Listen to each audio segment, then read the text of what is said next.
Welcome to the Soda Creations podcast. Group of friends and stories of the second movie TV other reasons.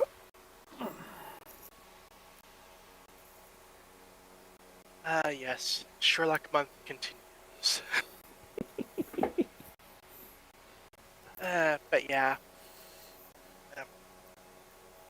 Try to keep my speaking volume kind of lower because I got people I live with kind of occasionally complain that I'm too loud, so it's like, okay, gonna keep one ear open, like keep the headphone off the one ear, trying to make sure my voice doesn't boom too much, because I do notice it does do that sometimes. But yeah, more Pokemon video this week, because yeah, apparently I'm gonna be doing some stuff tomorrow morning, so yeah. Also, on a side note, I'm not sure what happened last week. Like, yeah, last week was weird. Anyway, uh, yeah, this week I did some more Pokemon. I worked only one day, because Wednesday and Friday, no one signed up for dinner. But I mean, hey, that happens sometimes, and it is the slow part of the year, so yeah. I've been busy ripping Blu-rays, burning DVDs. Actually, been moving some stuff around on my desk to make more room. Like, at some point, I might switch back over to the actual XLR microphone. Well, maybe it's something I need to work on. Like, I've been really thinking about like space management as far as my desk goes lately. And then today's my today's my birthday. Yay! So yeah, I went out to Kenji's for dinner. I had like a really nice beef bulgogi. It was really good, and like a honey citron tea or something like that. It was really good. And then we deemed a free Starbucks drink, because unlike all the other places, they specifically say, okay, you can use this coupon today. Otherwise, I would have done the usual trick with Dutch Bros, and it's like, roll up, hey, it's my birthday, check my ID, and then save the online coupon for some other time.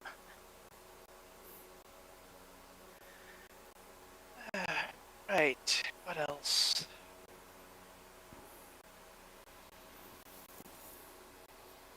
Yeah, doing other organization stuff, got some new DVD bags, so I cleared out most of the DVDs on the bookshelf in the living room and replaced them with actual books.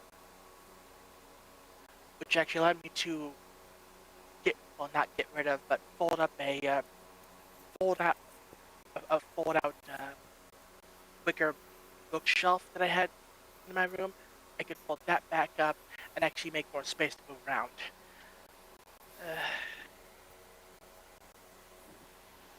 Yeah, it's like if I move this screen here, I could clear space here. I can move the microphone forward, maybe put the sound, whatchamacallit, for it to the right or to the left.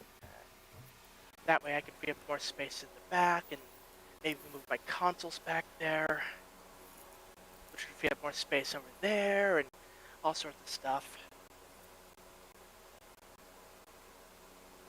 And like maybe getting one of those I forget what you call them, but like there's little trays that you attach to the top of your monitor or TV or whatever that has like little like the overhang that goes over the top portion, and like little legs that fold down to grab onto the back. Like getting one of those type of things for my monitors, and I don't know, maybe I could put my switches up there or something. I don't know. I'm just tossing ideas around. Like, okay, does that work? Unfortunately, my desk has a what is it called? It's like that bar that goes across under the bottom. And like because of that, I can't really use like a lot of the clamp-on things, Hmm. which really sucks because those would be so useful. Oh well. But yeah, I'm at like chapter for Legend Z. I'm at like chapter 3 of the DLC or main mission 3 or whatever. And I'm at a point where I'm thinking like, okay, I want to do the ranked battle soon, so I need to get a viable team. So like apparently the go-to teams are like Garchomp, Gyarados, and Excadrill. So like, okay, get some of those. Using use the golden bottle caps to IV train them, and just EV train the top stats, and I guess try for that. And also had to do the Infinite Royale post game thing, because there's some more story content that I guess alluded at in the DLC, but like I haven't gotten that far in the main game, so it's like, oh, that's stuff that I haven't actually gone through yet. Okay, I should probably do that. Plus, it also unlocks Mega Floette, so that's another thing I need to get eventually.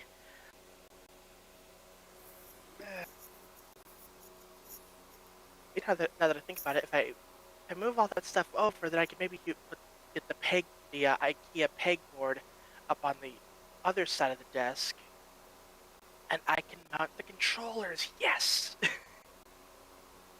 because I have controllers just laying everywhere. It's like wireless GameCube controller, Switch Pro controller, Switch 2 Joy-Con controller, Xbox 360 and 64. I think I have like multiple PlayStation controllers.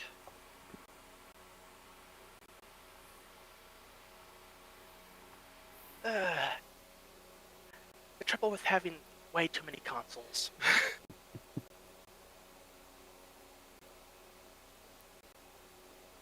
But yeah. So yeah, that's been my week. Fairly quiet. Did actually try a few new cooking things. I actually made a teriyaki spam and egg musubi last night. Turned out pretty well.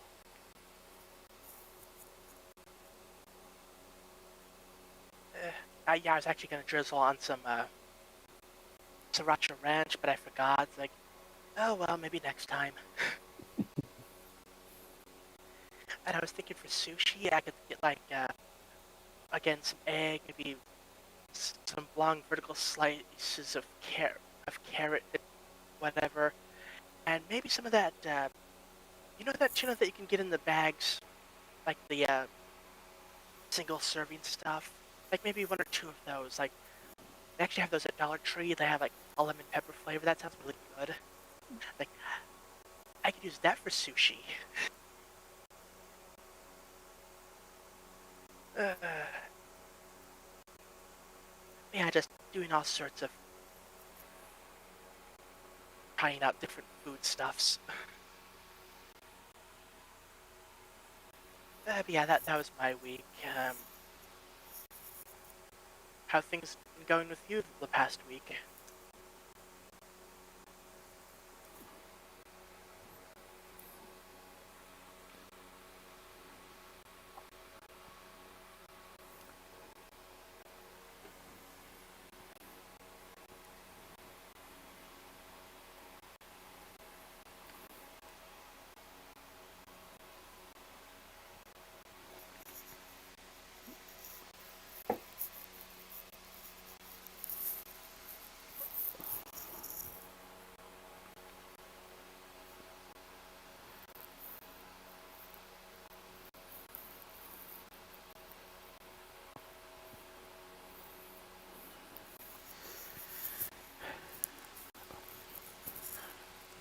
Long story short,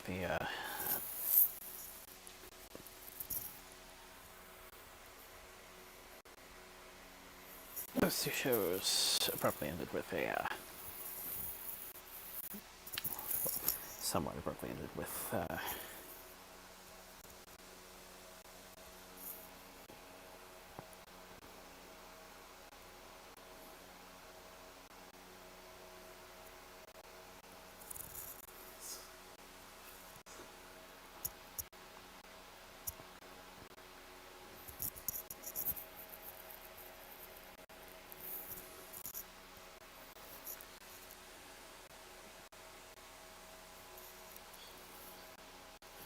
sleep management issues. So yeah, hopefully it's trying to do another one of those.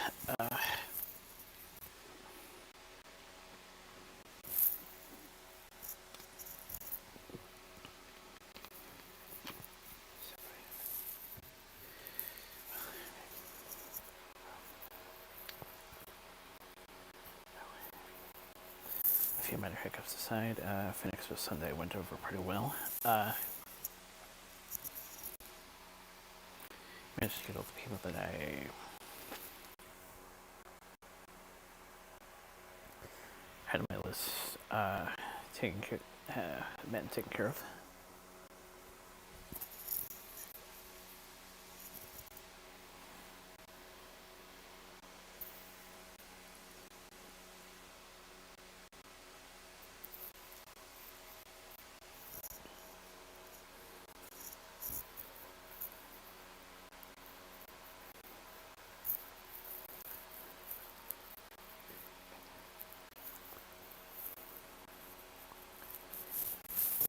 Never actually participated in a raffle myself until then, so that's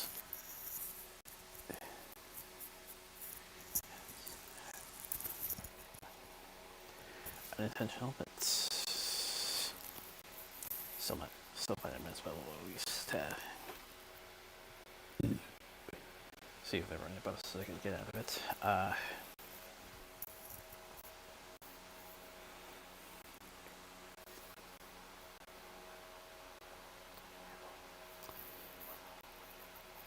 Wasn't one of the lucky draws, unfortunately, but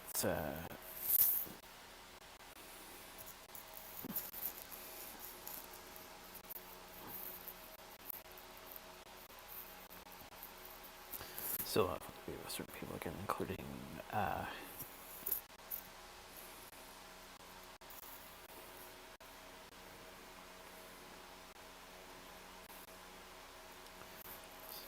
certain Jim.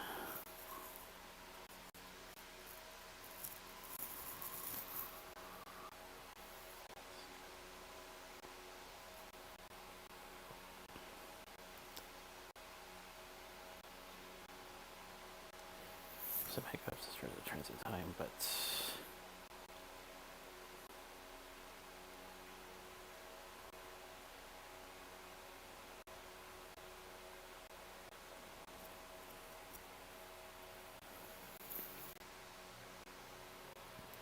still managed to visit my one of my favorite places. Once I was finished at the convention center.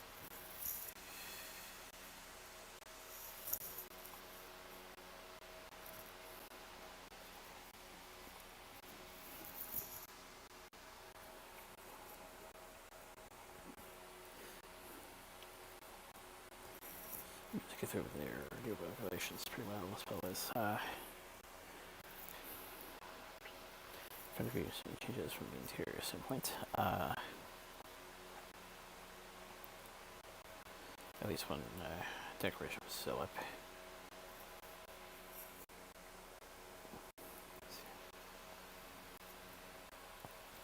The arrangements were at the front.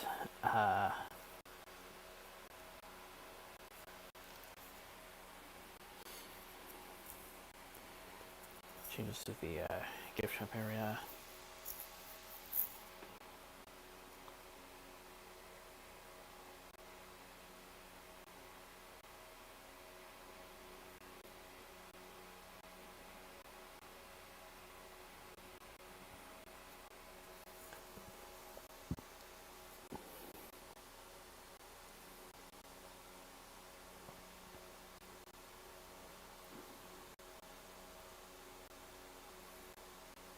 So things are just it's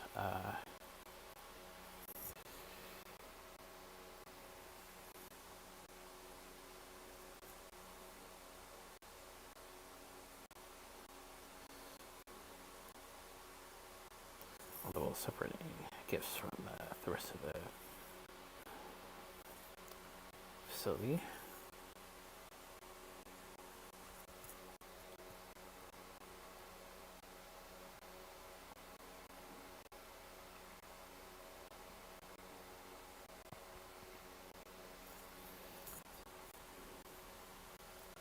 Some family vendors weren't really previously were.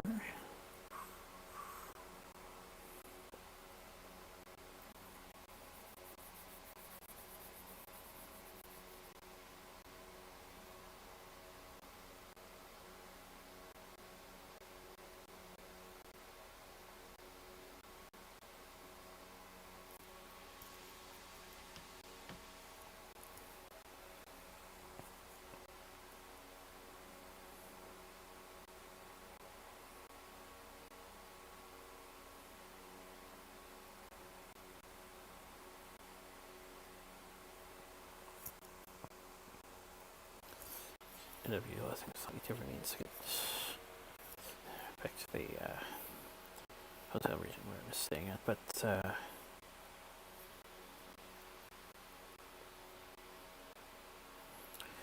bit of a fun adventure nonetheless.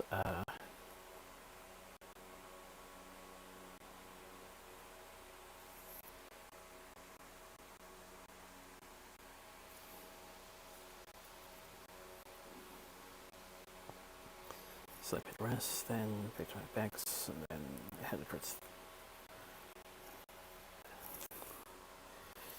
the station where I was just time to catch a train home with someone else who was also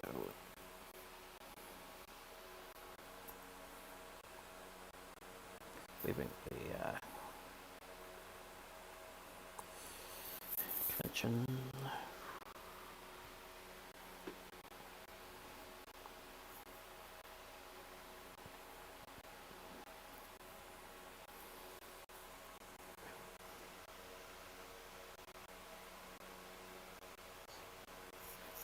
Just had to leave some routes, but still managed to make it back home.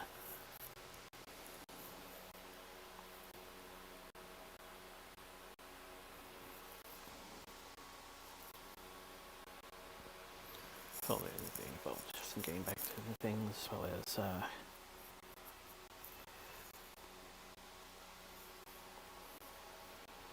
taking care of some stuff.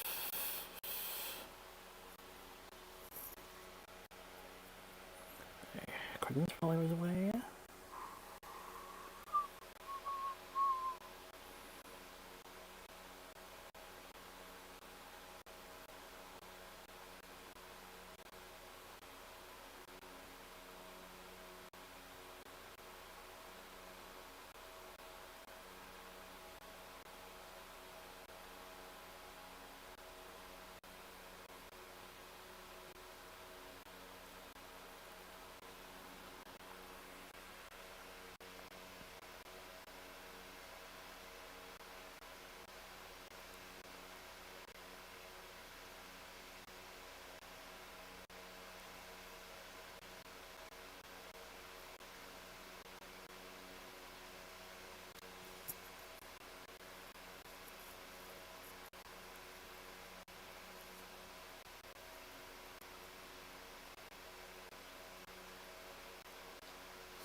Getting back to things and care for the most way.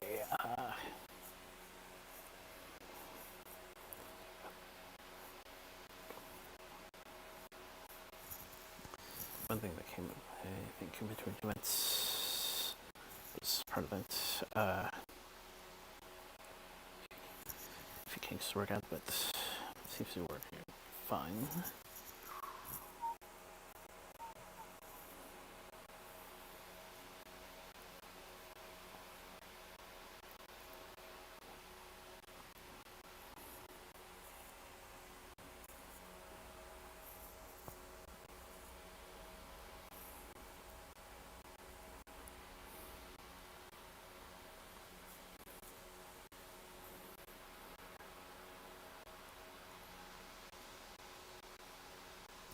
Friday was spent trying to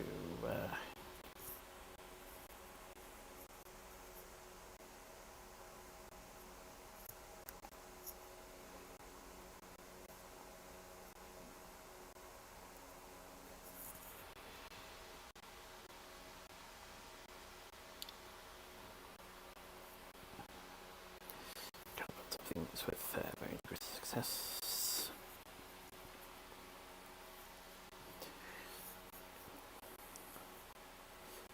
And also, once I prep myself, smell this, a few other things. Prep myself.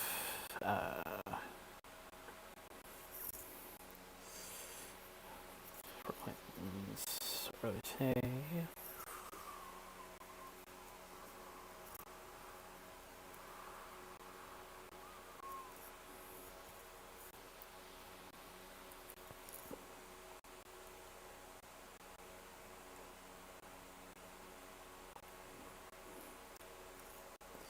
Get into one of the new additions to my search library as well.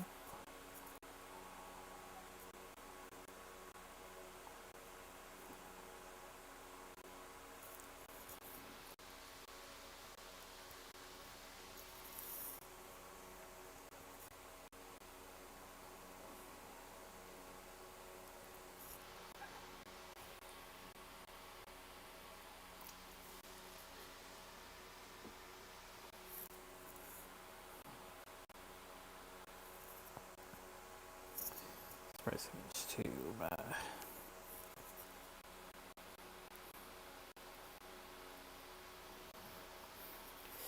get she done there's some victory points. I wasn't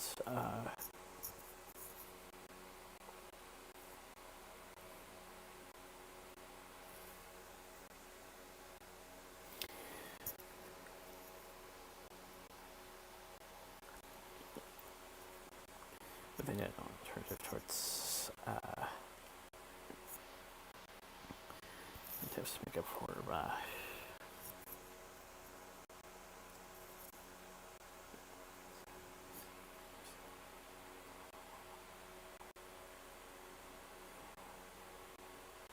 is that something that usually happens around this time, depending on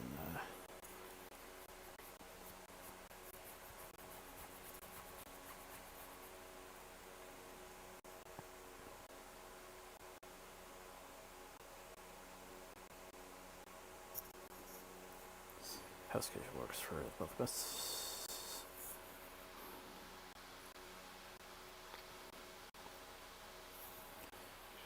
Bit of an interesting adventure in terms of travel, but so much we get there without too many problems. And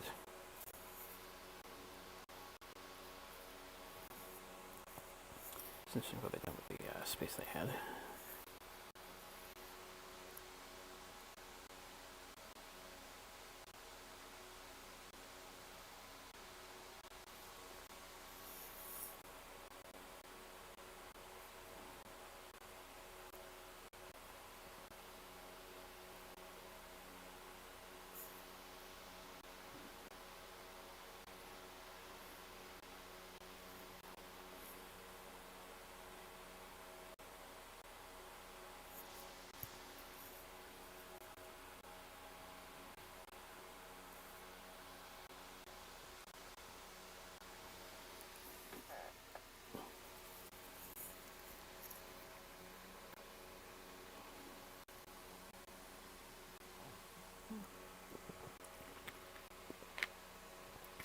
I think the time is here for Cypress Threat.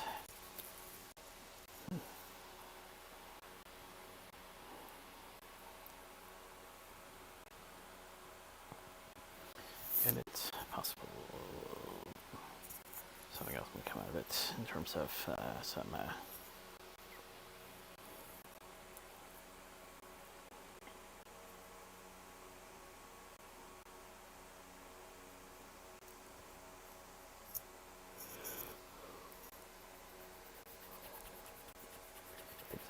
Things I have elsewhere. Storage, which has been a bit of a concern.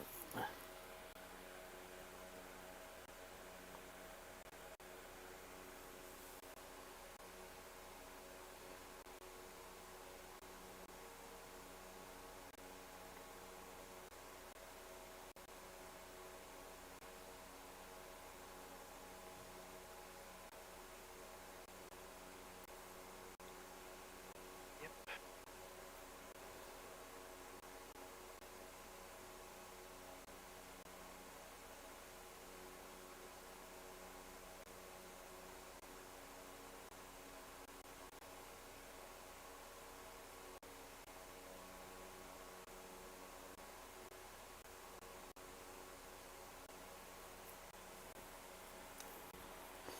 We'll see how that goes when the time comes. I know it's going to work out.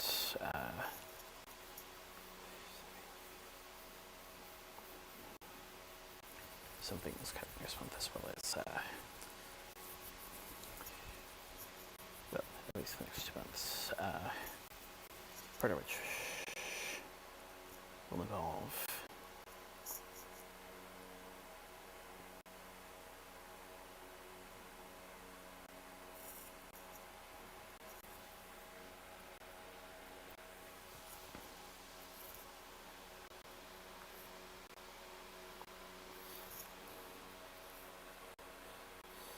one person away for it's coming a bit of a tradition of sorts for him.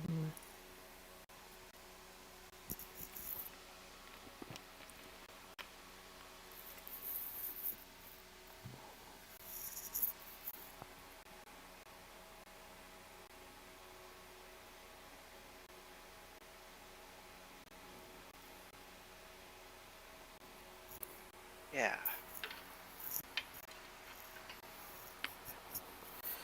Meantime, I'll probably have some.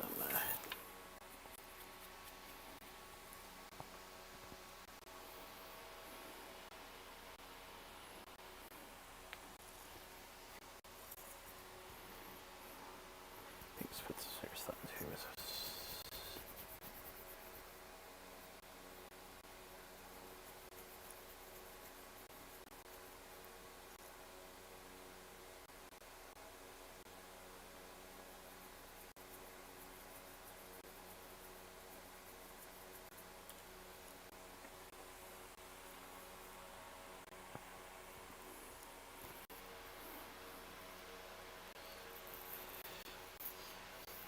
Given these probably have.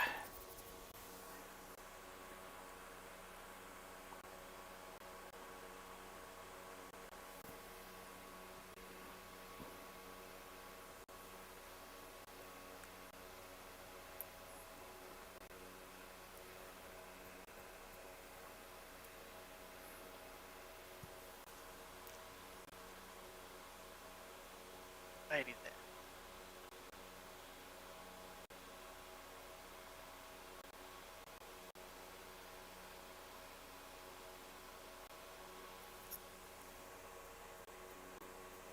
Now, what can I say about tonight's video? But abadagaba, aragaba. He may not maybe. Okay, he may not be the dog of wisdom, but he is a smart dog. That's right. We're talking about Wishbone. I remember watching this when I was a kid. I'm 37 now. I'm gradually crumbling to dust. But yeah. So, Not quite sure if I'd call it. I'm not sure if I'd use that phrasing, but about the same here. Divine wants memories of this, some of which, though, are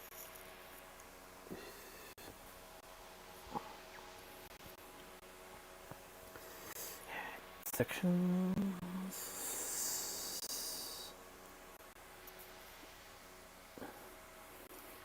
I think we saw the VHS of the series finale somewhere.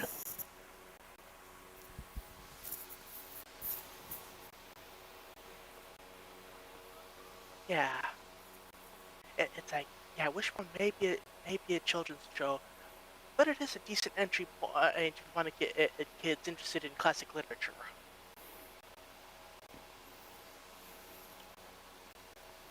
But yes, so generally the format of a Wishbone episode is so there's these kids.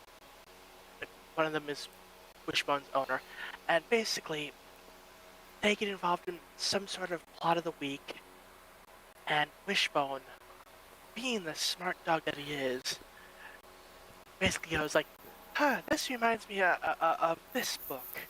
And then basically mentally roleplay is the main character of said story that has something to do with whatever thing is going on with the children this week.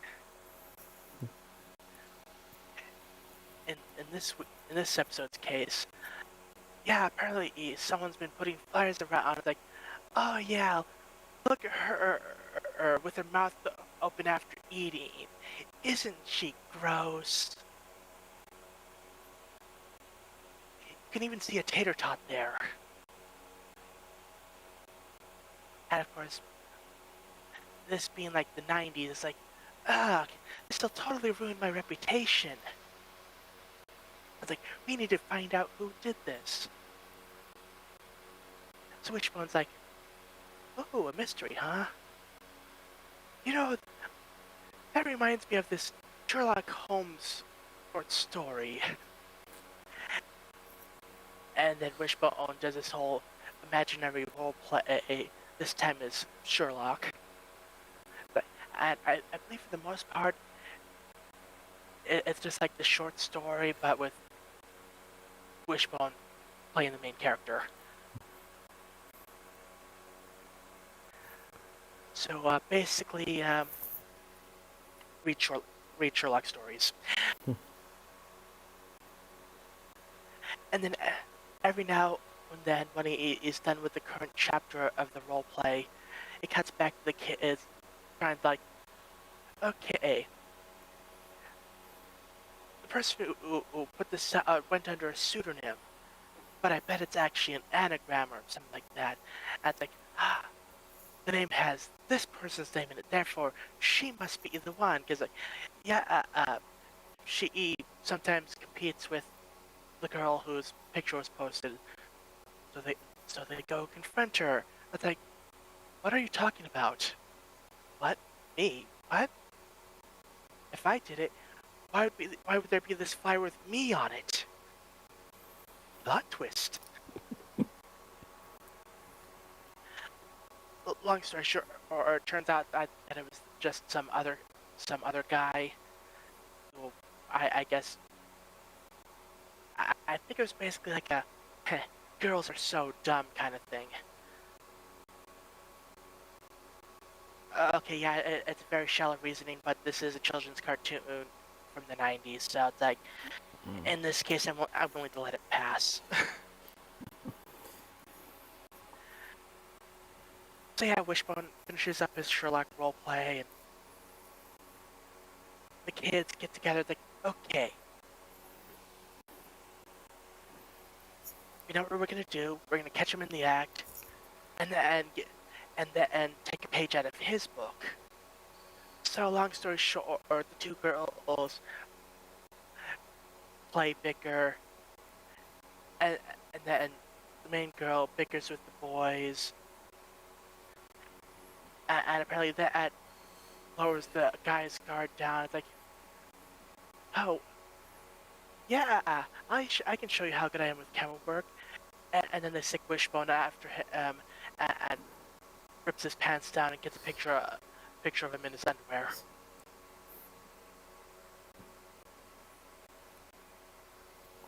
So the episode basically ends with the girl confronting the guy, and it's like, okay, yeah, I'm not having any of that stuff. Yeah, I could blackmail me, but I basically don't want to stoop down to your level. So like, I've proven I can outsmart you. You leave me alone. I leave you alone. You leave me alone. I leave you alone. Call it a day, and uh, let's wipe the slate clean of this and be done with this. And the guy's basically like, okay, you're good. Okay, fine. We have a deal. And everything was good. Except she gave him the negatives. So theoretically he could just go back on his word and continue pulling that stuff. Although, again, she did prove that she could one-up him on that, so... Eh.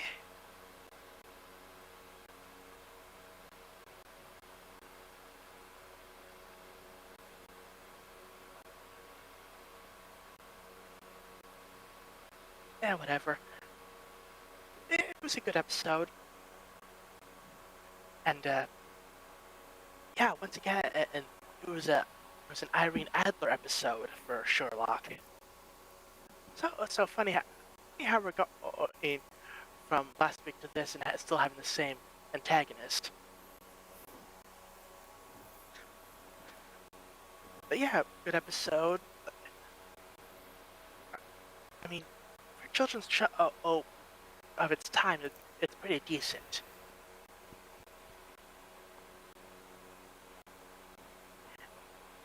And kind of funny because you get to see all these people all just like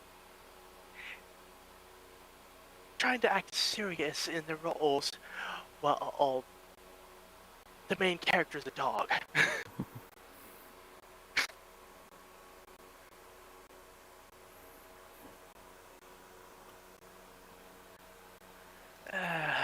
But yeah, which one's a good show? Like they actually have the entire series on archive.org.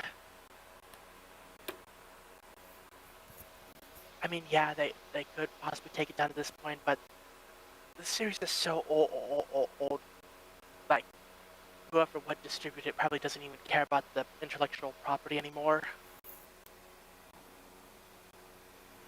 Actually, now I'm wondering,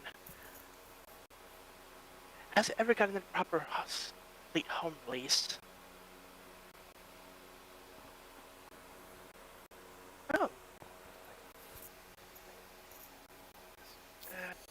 Okay, there's some individual DVD releases. Like I said, we should have, like I said, my family should have a VHS of the series finale film somewhere. Yeah. And there's been other VHS sets coupled with it. There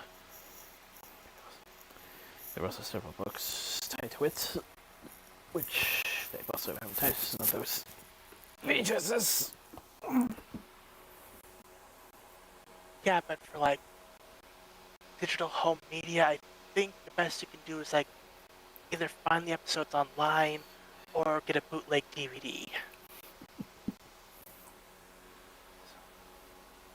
Which I mean, hey, if they're not gonna release it on home media, then it's like it's their loss.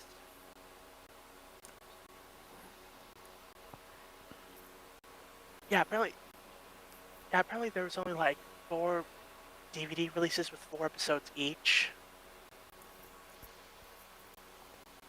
No, wait, 4 episodes of individual DVDs. Oh, okay, yeah, only 4 episodes on DVD. Yeah, this show. that was apparently they were then compiled into a single DVD released in 2011.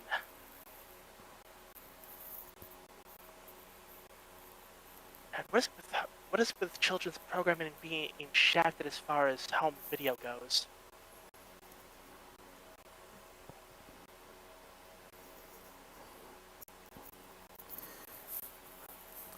Well, it kind of depends. Of course, we're showing this video with the limited releases. There's also the Vox Kids show based on Tasmanian Devil.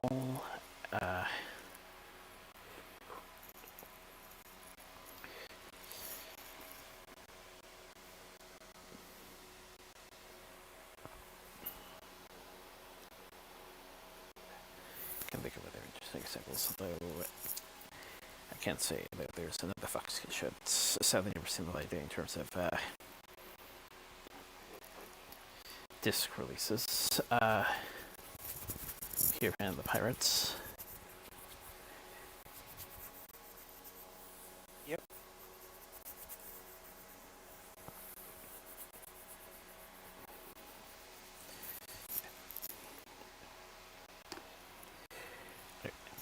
And of course, except for you should find personally, typical licensed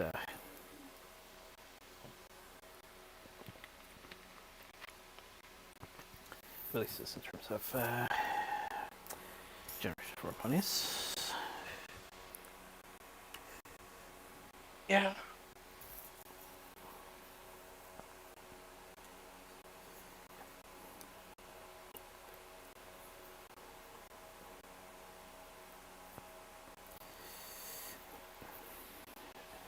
I'm still irritated that we never got out the season 8 and 9 DVD sets. It's like, am I gonna have to bootleg this thing myself? Because I will burn myself for DVD set. If only because the lack of completion on the shelf really annoyed me. Then again, I could take the episodes I already have on DVD, upscale them, and like make sure get everything in HD and maybe burn myself some Blu-rays. Eh.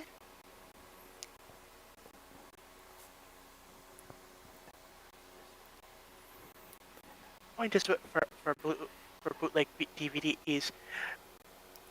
There's always Etsy.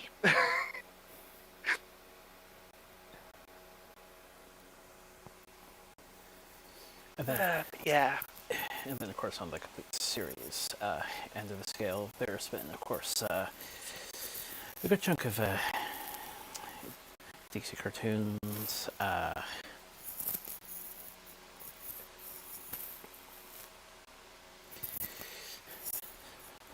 Some Cartoon Network originals have had their fair share, including, of course, PBG. Yep.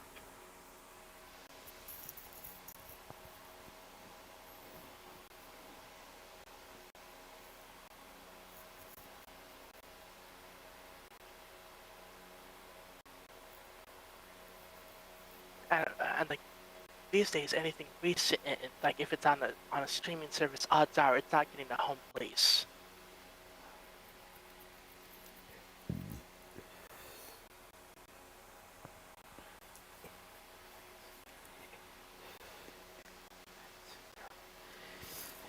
Kind of depends. Some films have thankfully gotten their DVD releases or disc releases, such as F1. Yeah.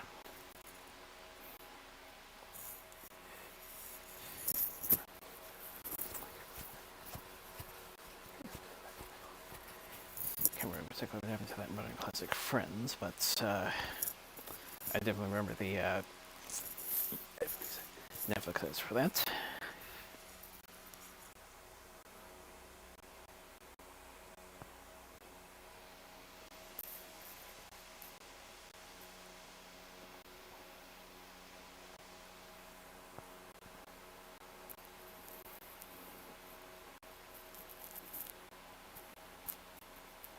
Yeah,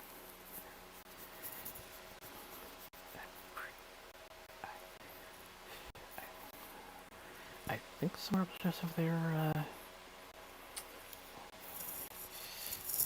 full series TV releases. I'm mostly talking about the original animated stuff prior to the MCU's kickoff. yeah.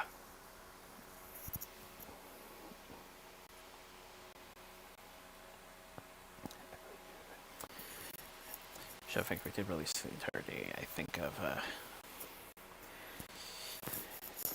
Danny Phantom on DVD. Yep. And there's also, of course, a number of D classics available from Shout Factory. Yeah. Yeah, Shadow Factory is actually pretty good for DVD releases like that. Although at some point I need to pick up the Super Sentai DVD sets because I think they're going to be going out of print soon.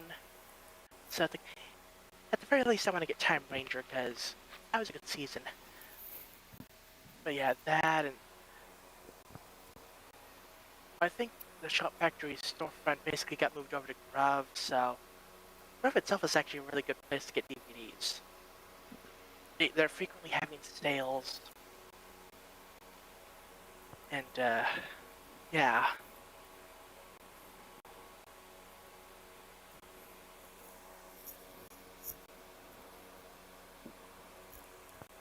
Anyway, But yeah,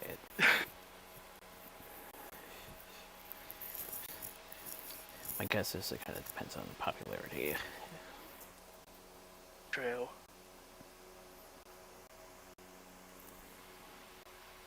Anyway, back to Wishbone. Given those have been lucky and those have been only that brief window, per se. Yeah.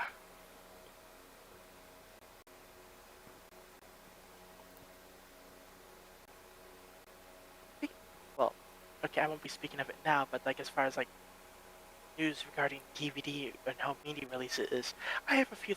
I might have a few things to say about that in the news segment, but we'll get there.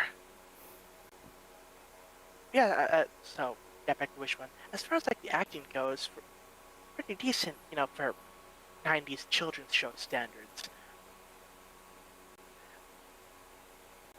I mean, it's like a '90s show, so of course it kind of has like that slight '90s children acting cheesiness to it, or just like '90s cheesiness. But generally, the acting was fairly good.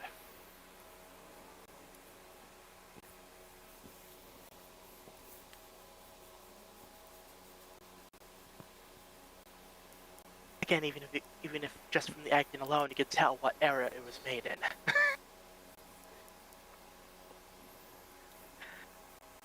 Yeah, because some shows just have that vibe.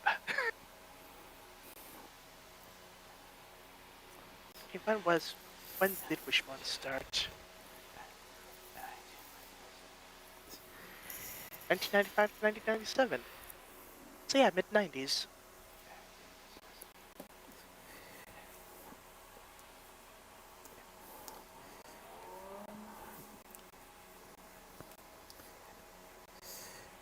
Because of course, some people have a tendency to pick apart when certain shows did get especially cheesy. Yeah.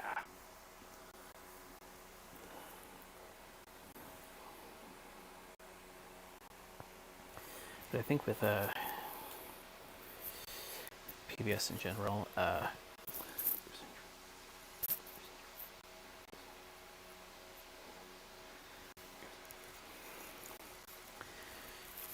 don't think you quite managed to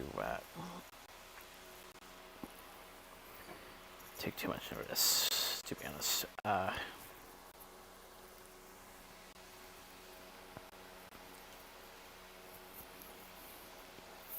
even if there were times I did manage to adjust to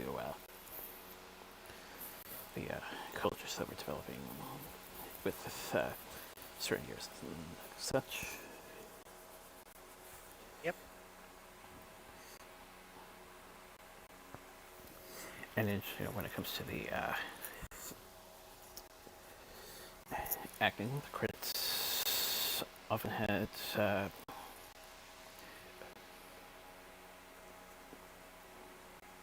two different casts per se.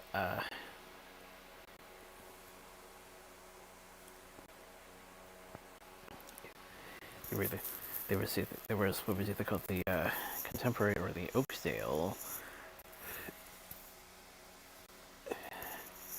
citizens, and then there was the quote-unquote wishbone players. Yeah. Yep. I'm actually looking at the various actors, and honestly, for like the main recurring cast, they honestly really have not done all that much besides Wishbone.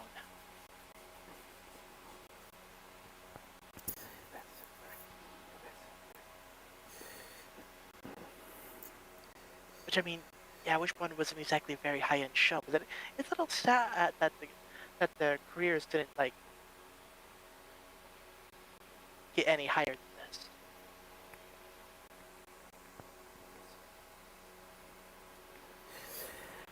That said, if you check out Larry Brantley, I think he's been doing some interesting. I think he's gotten through some. I think he's gone through a genre that I'm pretty sure you're familiar with.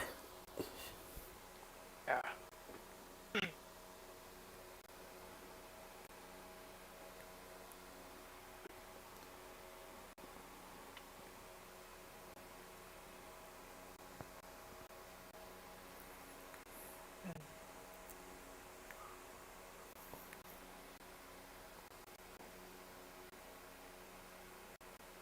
But yeah, if you're like, if you're someone who's into classic literature or someone who wants to try getting into classic literature, or you could do worse than watching a couple episodes of Wishbone.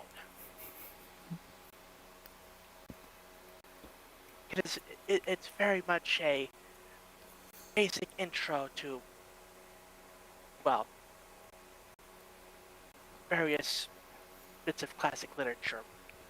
Just pick an episode, and odds are it might be something you haven't read before. It might get you interested, because, like, obviously they don't go through, like, the entire book. It's kind of like the Wishbone portion is basically like a Cliff Notes version.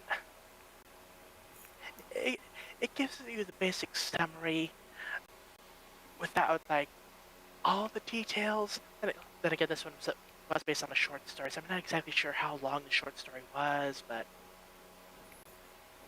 given that they only have like a 20-minute episode length, including commercials and whatever, and that's factoring in the real life portion, they definitely do have to like summarize.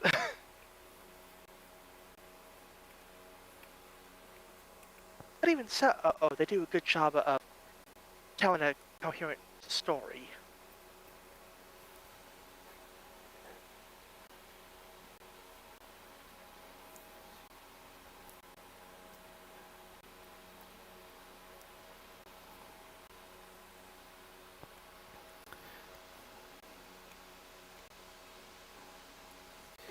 If I remember correctly, it was about the 90s where the move of readers' encouragements kind of had a golden age of sorts. And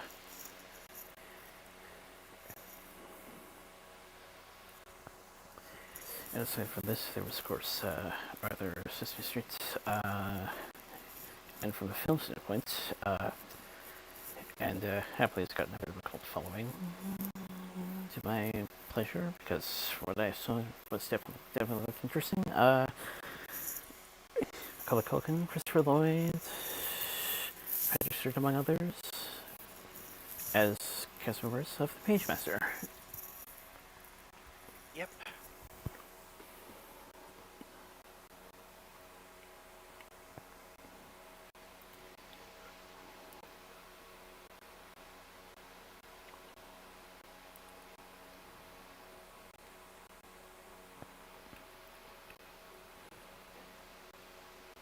In this case, I managed to hit the notes without feeling like too much of a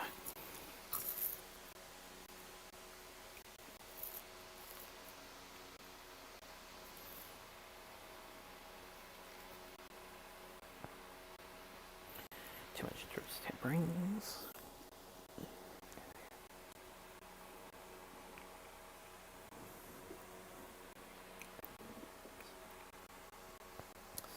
And actually, back when I was studying the character, I believe Star was one of the first of the bits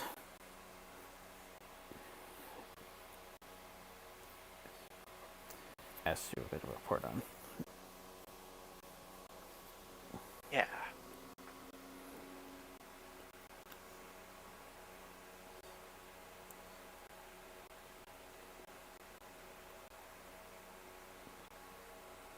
Speaking of Wishbone stuff, yeah, apparently in 2020 it was apparently a film adaptation was announced, but there doesn't seem to have really been any news since then. So, not sure if that's still a thing that's going to be happening.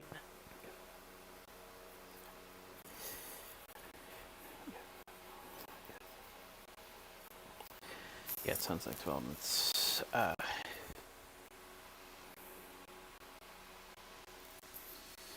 been a thing for the past several years now, but according to some creator notes, it's kind of understandable how they try to keep certain things intact. Yeah.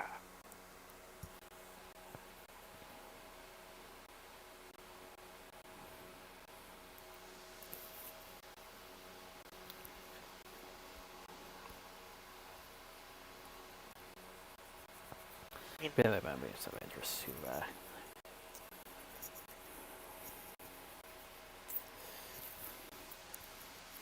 possibly check that at some point.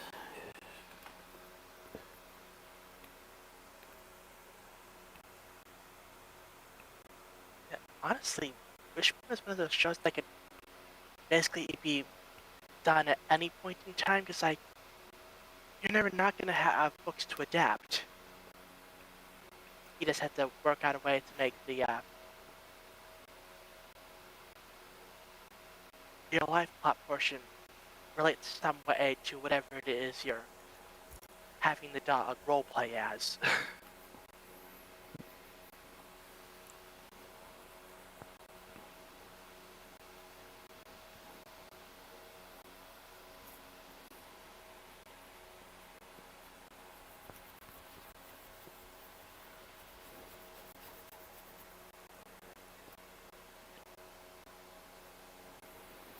Image for several snakes, even getting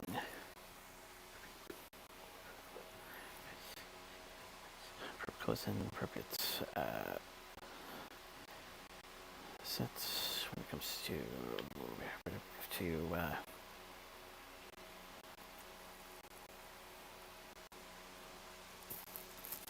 adapt, so to speak.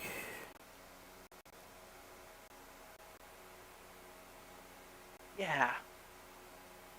Actually, now that I think about it, if they did a new Wishbone show, there's no reason it actually still has to be live action. You can make it an animated thing. It could still, as a premise, it still works as a show. I mean, yeah, you lose the whole bit of serious actors working with a dog. But, yeah,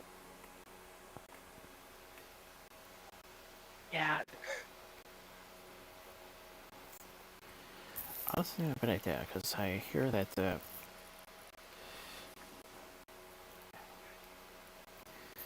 animal training ranges from cash and how easy the animal in question is to train.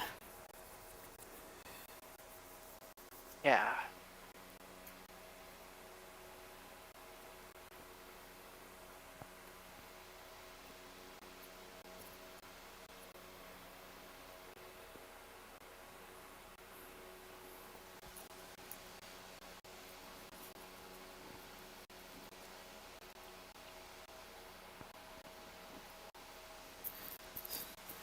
Not to mention you want to get say, not to mention the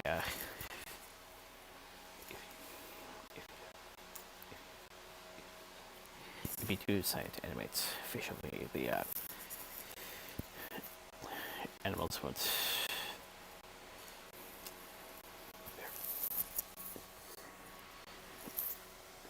There'll be too much difficulty in terms of possible clashes with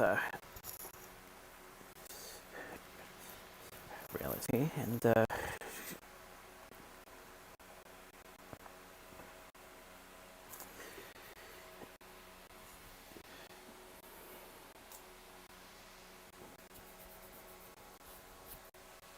effects will be quite effects will be a major concern. Yeah. Well, now that I'm thinking about it, the way things are now, they'd probably go for like a live-action animated hybrid with a CGI dog.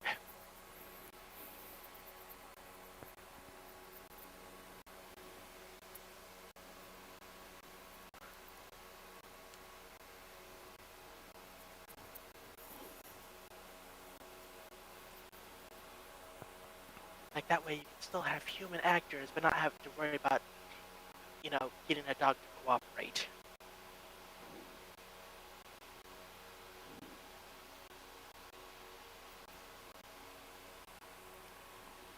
I don't know.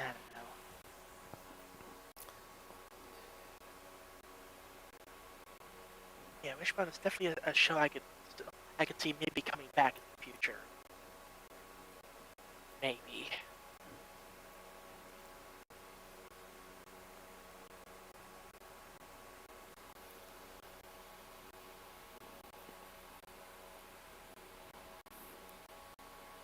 Anyway.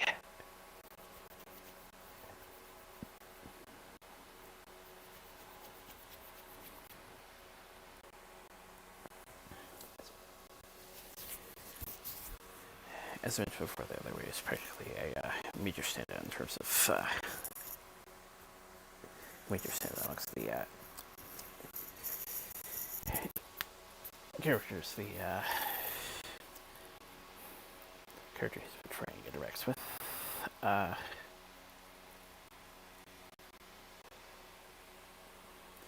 Even if they do have their moments.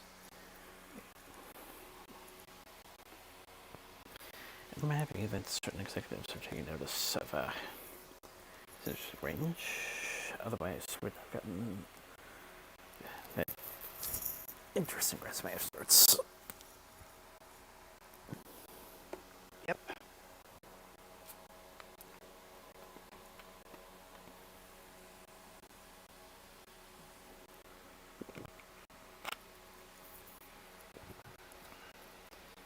Yeah, I'm actually looking at the production company that made the show, and yeah, apparently they do some Barney stuff and some acquisitions, and yeah, yeah, yeah, Barney and Friends, Wishbone, Veggie Tales, Wiggles, Bob Builder,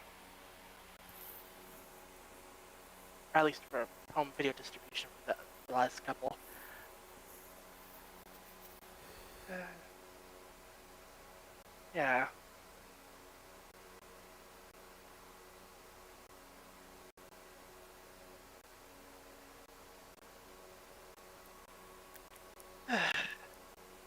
Yeah, who knows if we have some other classic literature theme month, we may end up coming back to Wishbone again.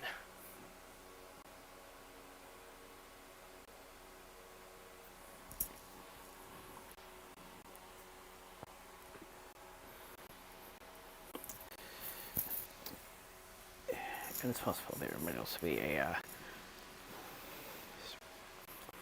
certain genre revolving around a certain time frame and such that might also give us a good excuse to come back. As I said before, probably the strongest memory at this point.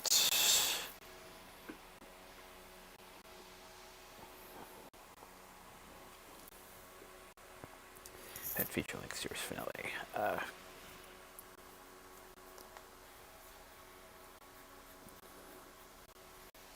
So I just found out that apparently this episode was the second episode with Wishbone and Sherlock. There was actually an episode in season 1 that covered the Hound of the Baskervilles.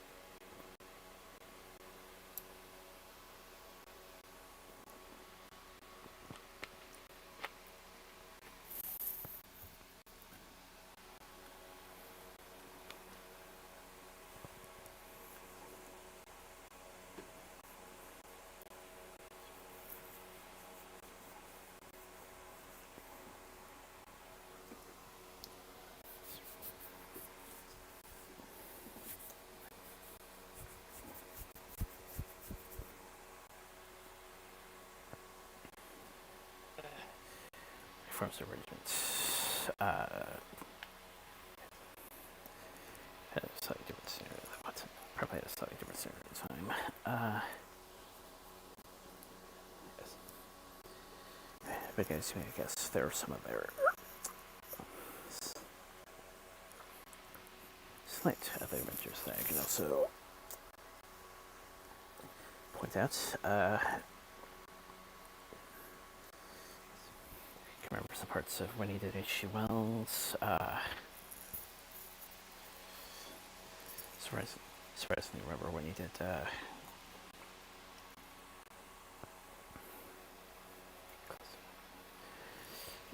classic monster.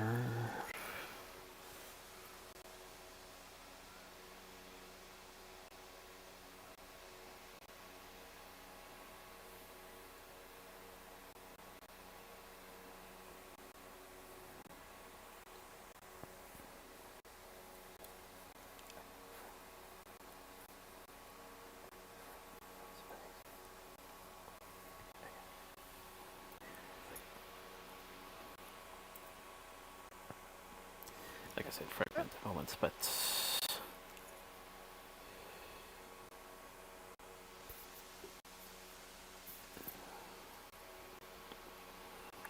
Yeah.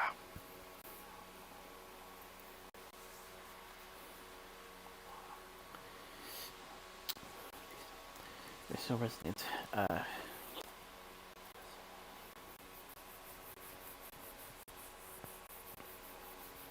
Just with things such to probably trigger them.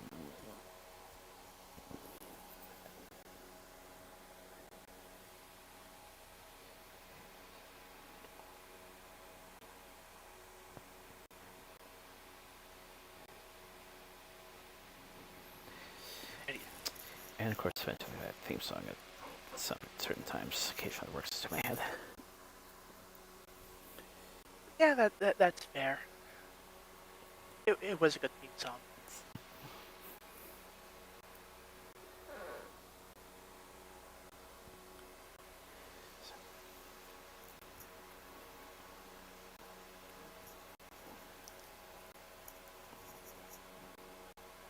Okay.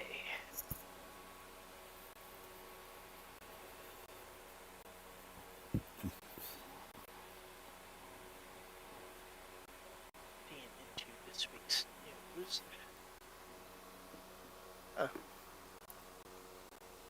Double Fine reveals Killin almost 10 years after first announcement. Okay, I know who Double Fine is. I don't know what Killin is. But then again, apparently they announced it like almost 10 years ago, so that would explain why. Okay, let's see. Apparently it's a multiplayer team-based party brawler.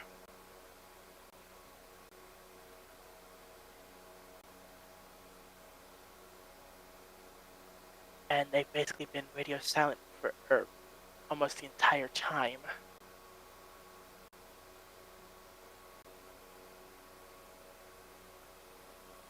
Any other Okay, apparently it's going to be supposedly releasing in spring 2026 with a closed beta coming soon.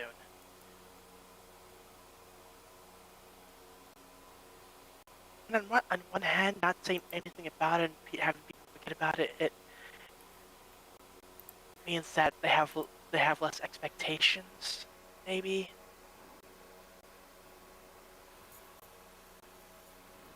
Yes, maybe it will be a good game. And the fact that they've been working on it for 10 years hopefully means that they put plenty of polish into it.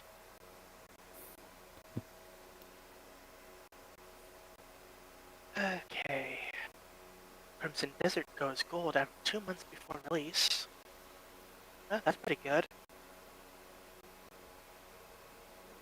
Cult of the Lamb Bullhaven DLC release date and start times. Let me just take a look at that. Hey, did I see a thing on Steam saying that it's already out? Or is it a pre-order?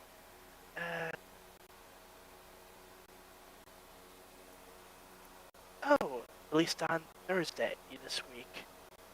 Yeah, Thursday, January 22nd. So I was right. I did see a thing for it on like little pop-up thing on Steam when you first open it. That's cool. Yeah, I've heard good things about Cult of the Lamb.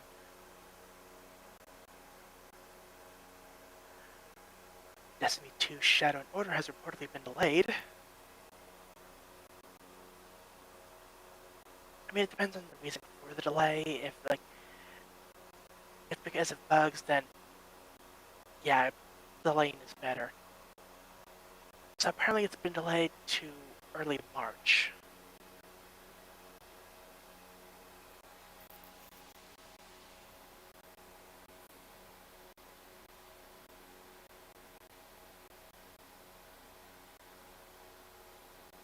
Let me double check. Oh, sorry. It was delayed due to the upcoming release of Marathon in early March. I didn't read the entire sentence. So yeah, I guess we're not quite sure when the new release date will be. So stay tuned for updates on that.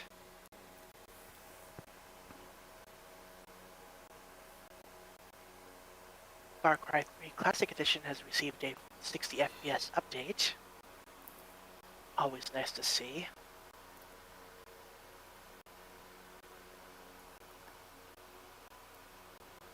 GOG Managing Director concerned always online games could lead to fewer releases. Yeah, I can see that being an issue.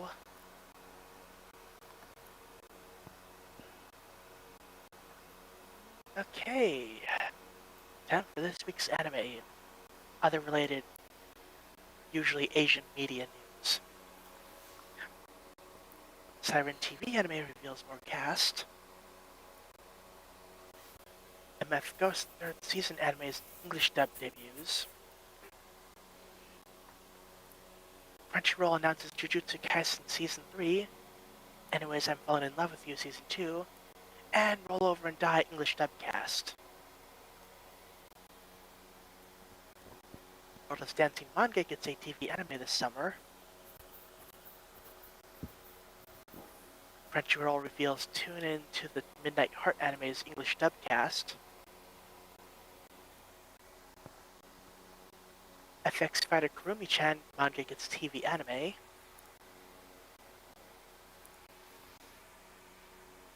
Clavates 2, or Clavates 2nd anime reveals new cast, returning staff, and July debut and first promo video. Petals of Reincarnation TV anime reveals April debut, more cast, theme song artist in promo video.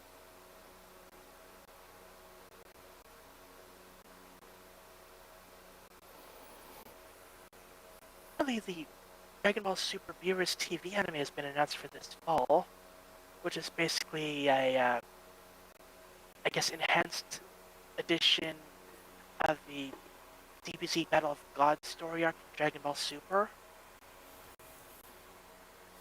which would make this the third version of this story arc.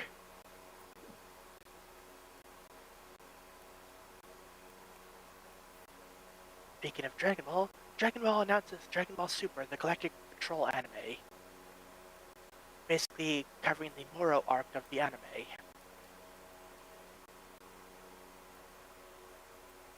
Not sure if it'll also cover the granola arc, it could be that they're just like taking the story arcs one at a time, which that could work. Give your all to one portion at a time. That way you're not like overworking the staff and everything.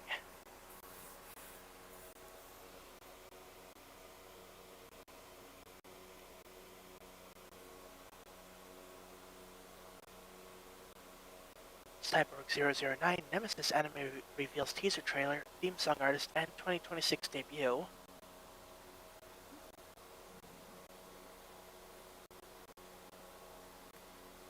Manga creator Go Nagai will be inducted into the Eisner 2026 Hall of Fame.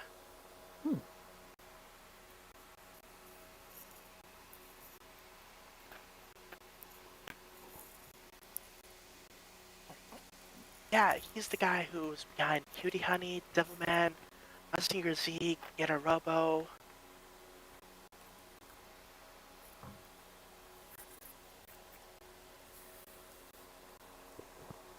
So I'm pretty sure like at least 2 of those have been in Super Robot Wars. And Cutie Honey has had like so many, hell, Cutie Honey and Devilman have had like so many different variations and like adaptations over the years.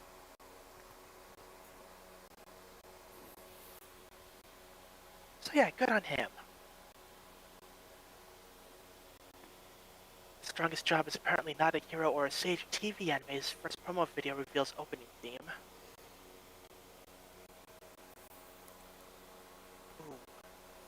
Madoka Magica, Walpurgis Nacht Rising anime film has been delayed. Yeah, apparently it was previously slated to open in Japan in winter 2024, but was delayed to August 2024, then winter 2025, then delayed to February 2026.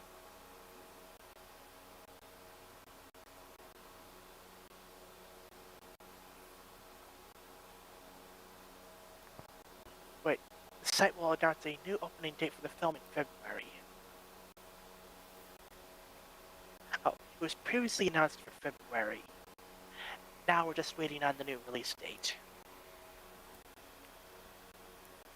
It better be a good movie. And please don't end on another cliffhanger.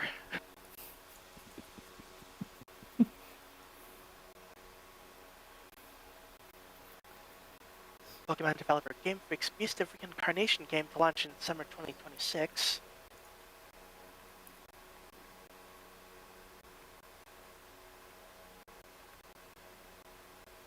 An adventurer's daily grind at age 29 anime reveals English dub cast and January 21st debut, so it's already out.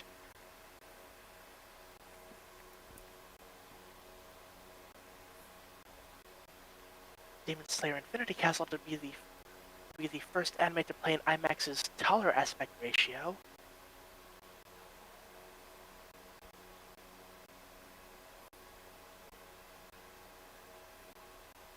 Former Nintendo of America President Doug Bowser joins Hasbro's board of directors. He will thus be renamed Doug Megatron.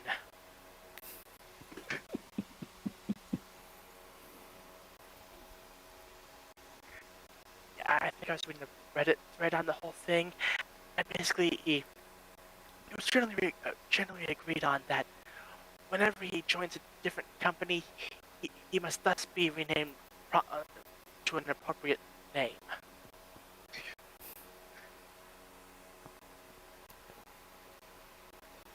I mean, to be fair, it's like, he was part of Nintendo and his name was Doug Bowser. I mean, talk about a perfect fit.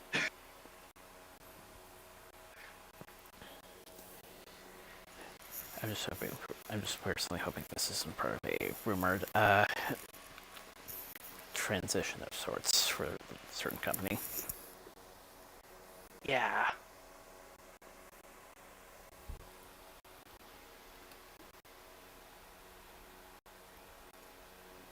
And again, if the board of directors gets shaken up for Hasbro, I mean, with the current group they have now, they haven't exactly been doing a bang-up job ever since the old guy died. Anyway, Descendants of a Bookworm, adopted daughter of an Archduke anime's main trailer unveils more staff, opening song artist, and April 4th debut.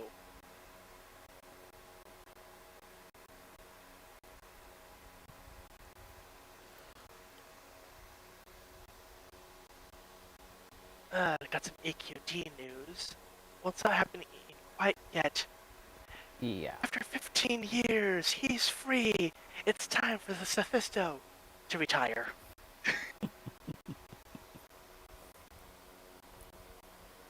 To be fair, 15 years running the website is a pretty good run.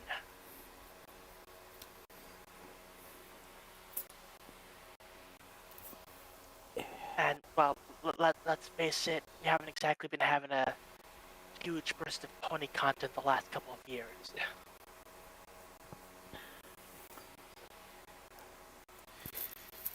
Even so, there's still a few key figures from that side. I would still like to meet at a convention at some point. Yeah.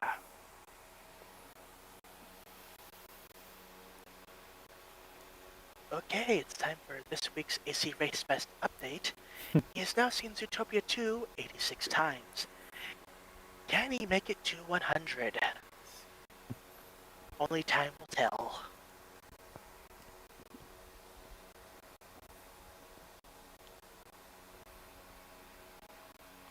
Sabat will voice Warwick in Glitch Productions and Rubber Ross's Game Oververse, or the Game Oververse pilot. The new pilot releases this May.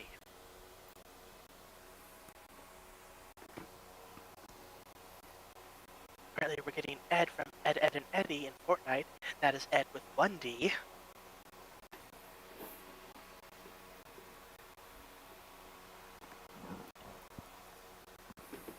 Mewtwo has teased new Smiling Friends collectibles.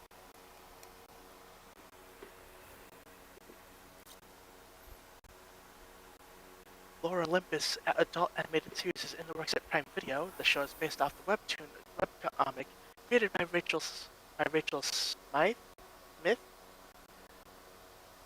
Anyway, I've heard good things about that series.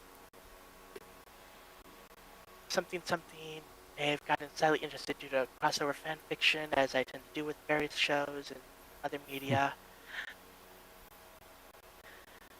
Fan fiction is a hell of a drug. Nintendo President Shintaro Furukawa confirms plans to keep making movies after Mario and Zelda. They could even explore anime projects.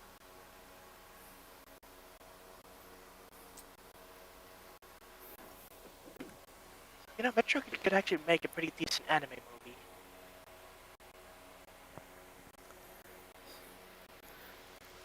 I was also thinking about the whole Star Fox animated debacle. Oh yeah, Star Fox 2.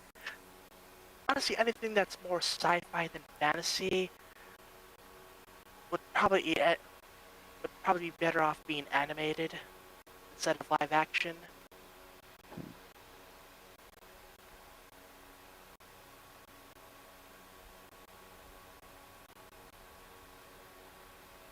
Okay, the official teaser for Ayanu Season 2 has been released.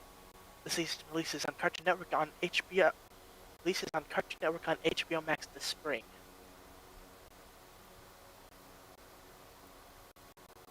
An official promo for Gendy Tartakovsky's Primal Season 3 Episode 3. The new episode will premiere on Adult Swim next Sunday at 11:30 p.m.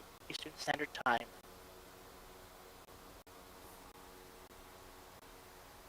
The dubbed version of Pretty Cure will release on Hulu on February 23rd. Although, from what I've read, this is the localized version. It was like Sparkle Force or something. So, yeah.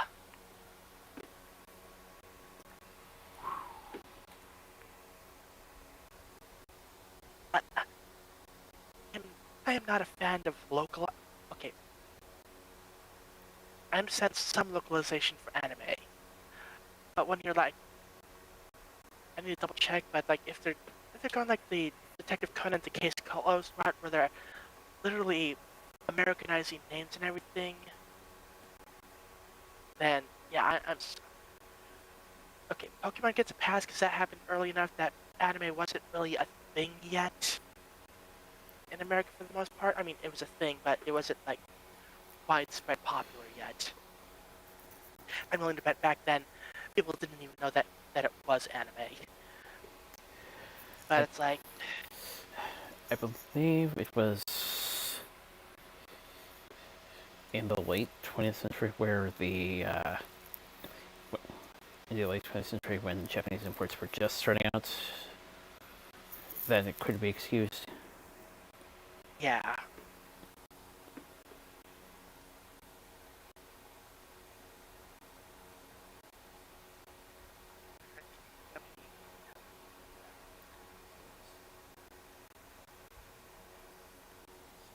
Yeah, Glitter Force, that's what it was.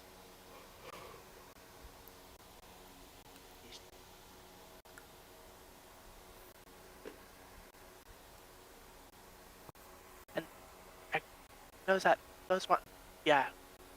Okay, so Pretty Cure is actually a long-running franchise. It's like Kamen Rider and Super Sentai. I think it's basically part of like that general television block. And, like it's been running since it's basically been running nonstop since 2004.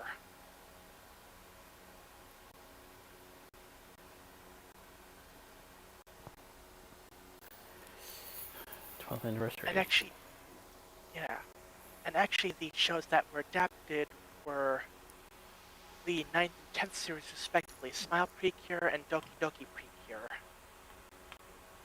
Or Precure is like it's Pretty Cure, but like, shortened up.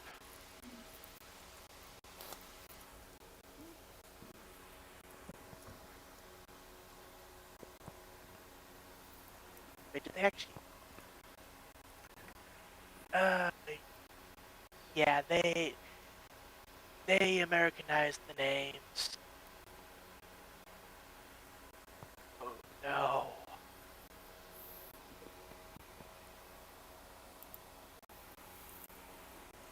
And it's like, okay, I think this was on Netflix, so it's like, okay, licensed in 2015, so yeah, by then, and by then they had no excuse.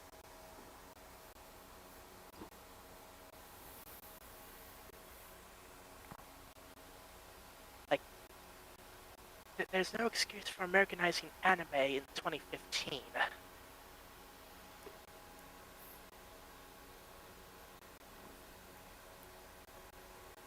Anyway, Sounds like they're making.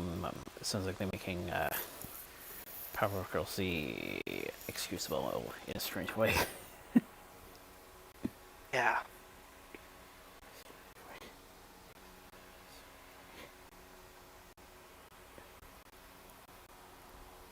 Right then, Sam Raimi says his Spider-Man 4 won't be resurrected ever. But Peter Parker and MJ have gone elsewhere. Wouldn't be right for me to go back and try to resurrect my version of this story. And you know what? That's fair.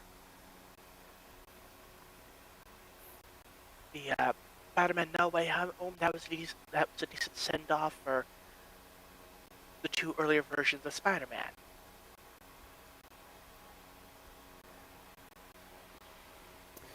Not to mention, I won't be too surprised if he mentions he read a certain comic at some point. Yeah. Speaking of Sam Raimi says he once tried to make a Batman movie. Quote, I love Batman. I tried to make a Batman film. I couldn't get the rights. James Gunn, call this guy. He could work as a producer or something. Yeah, he's proven he knows how to make comic book movies that generally stay true to the feel of the character.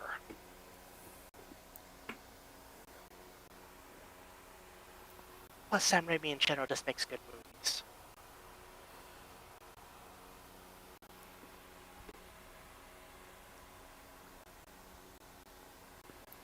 Daniel Pemberton is composing the score for the live-action Masters of the Universe movie. I guess he also did the music for Into the Spider-Verse.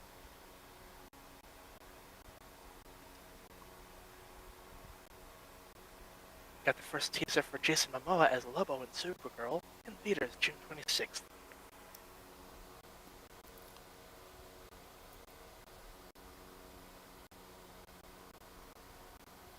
Got a new trailer for The Muppet Show revival with Sabrina Carpenter guest starring, releasing February 4th on Disney Plus and ABC. Apparently the goal is to greenlight a new season of the iconic series if the special is successful.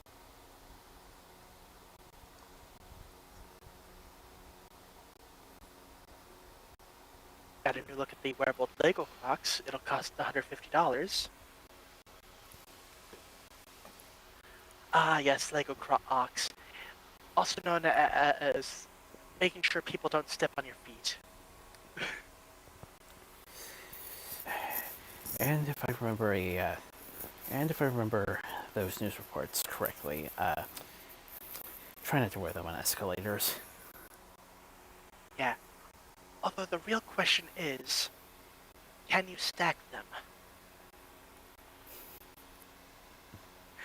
If you can't stack the Crocs, then what's the point?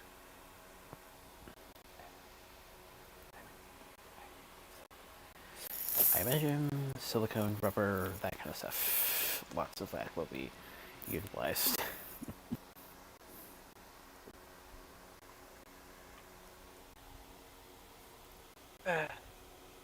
Robert Pattinson talks about his experience filming Dune Part 3, but the first scene we shot together out in the desert, I'm like, oh, we're, like, in Dune.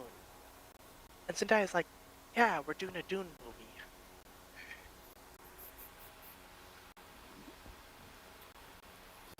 I mean, yeah.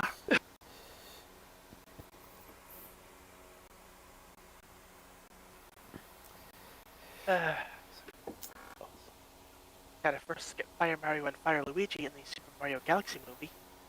A Nintendo Direct for the film will happen on Sunday at 6 a.m. Pacific time.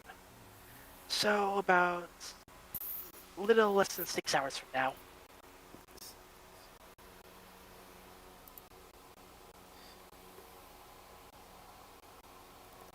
Jacob Batalon confirms he will return as Ned Leeds in Spider-Man Brand New Day.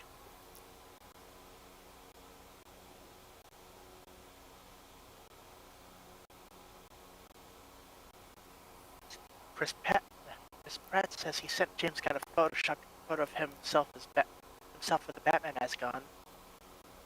Quote, he just said, haha, so it's safe to say that I'm not going to be Batman.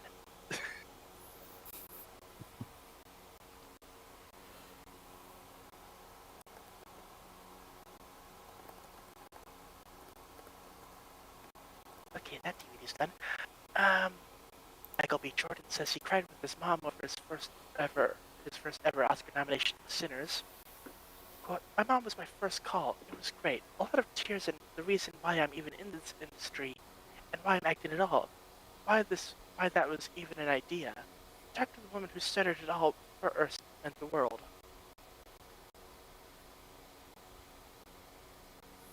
First trailer for Invincible Season 4 has been released, premiering March 18th on Prime Video.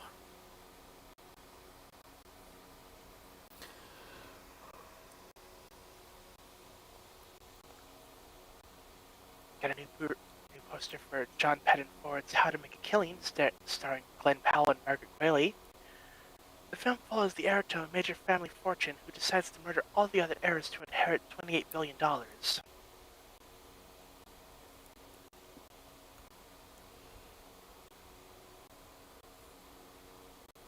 Oscar nominees... Something, the anime got shafted again. Yeah, it's like, as far as the Oscars go, if you're an anime that isn't Studio Ghibli, you don't exist.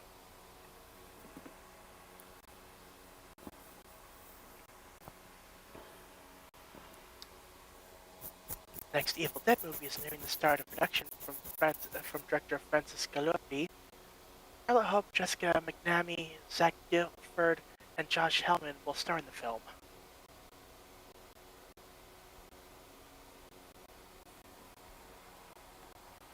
Got a first poster for the Legally Blonde prequel series L, releasing July 1st on Prime Video.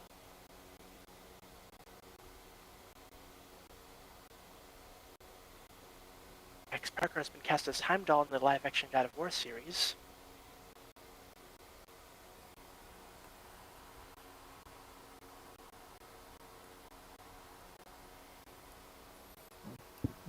YouTube says they are actively looking to reduce the spread of AI slop on the platform. So they say.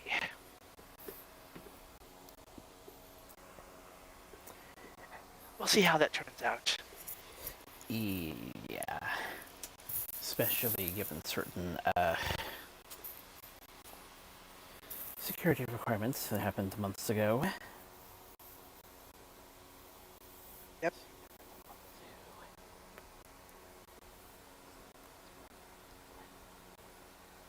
Welcome to Derry Season 2 is in the works. Ubisoft has cancelled 6 games and are delaying 7 other games. Prince of Persia: The Sands of Time remake is one of the games that has been cancelled.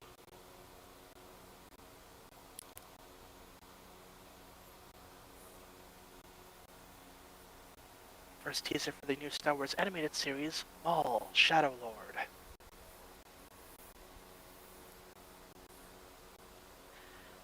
It's funny. When episode 1 first came out, it's like, oh, Darth Maul, oh, cool character. And like, well, he's dead, we'll never see him again. And now he's like, he just can't keep the guy down.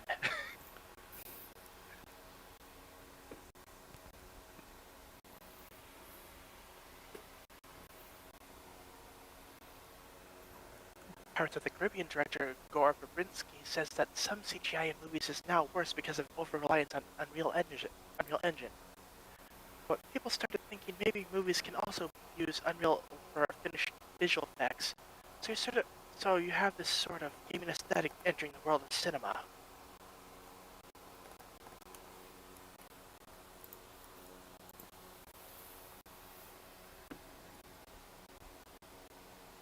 Lionsgate is developing a TV series about the history of Manchester United. The series will be a dramatized retelling and similar in concept to The Crown.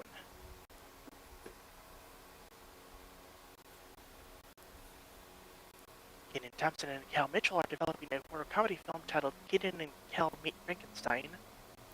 The film follows 2 delivery drivers whose routine drop-off makes a terrifying turn when they arrive at a castle and accidentally awaken Frankenstein's monster.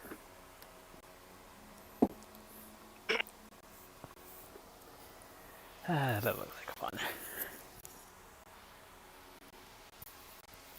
Sam Raimi brought back his Doc Ock rubber band jug from Spider-Man 2 at the Walk of Fame ceremony for Rachel McAdams.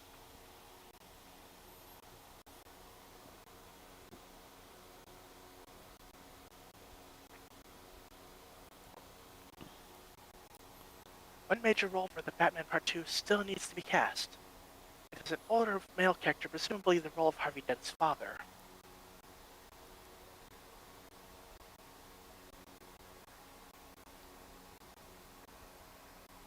Michael and Dwight are reportedly coming to Fortnite next week.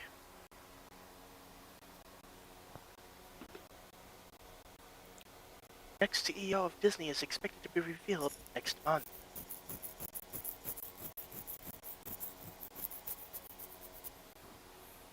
The first trailer for Life is Strange Reunion has been released, releasing on March 26th.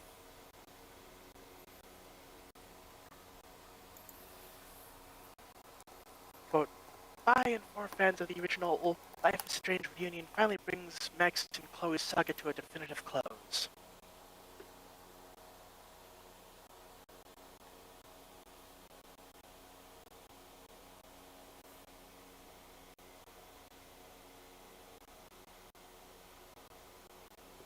Baby horses and donkeys have been redesigned in Minecraft. Actually, I think they're doing a general redesign of, like, all the baby animals, which, I mean, hey, they look good.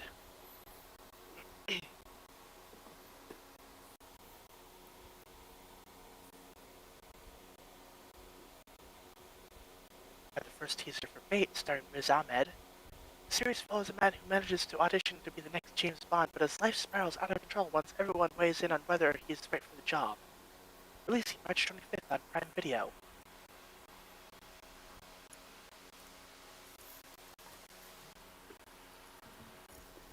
Documentary about Martin Short will release May 12th on Netflix. Directed by Lawrence Kasdan, writer of The Empire Strikes Back and Return of the Jedi. Ooh. Okay, the director has some writing credentials behind him. Nice.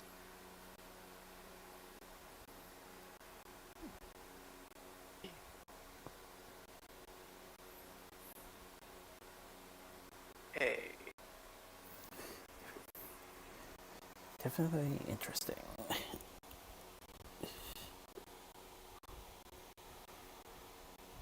Like Coulter reveals he had talks about returning as Luke Cage. Quote, I've had conversations and I'll leave it at that. Daredevil's back, Jessica's back. We're in a better position to see this come into fruition faster than we think.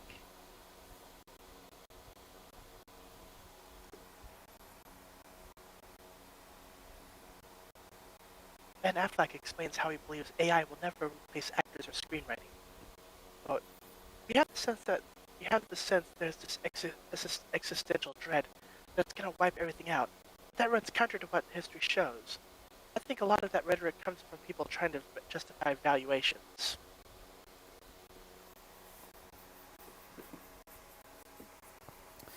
Even if there are certain people that will still continue to mock some of his career decisions, I think they can at least try to give him some respect on that point. Yeah.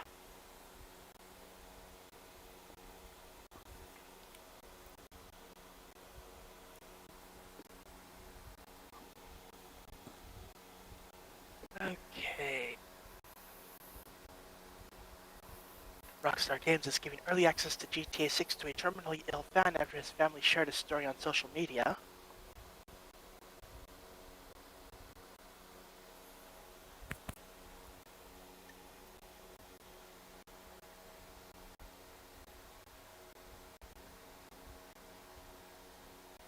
Matt Damon explains Netflix films have to reiterate the plot 3 to 4 times in the dialogue because people are on their phones.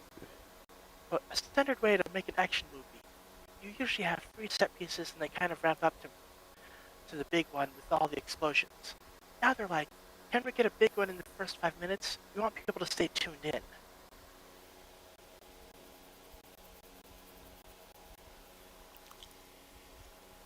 Yeah, that seems about right.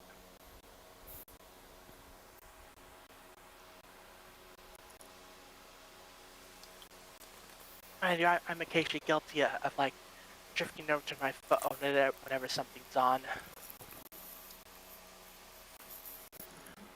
But then again, I just have a sketchy attention span.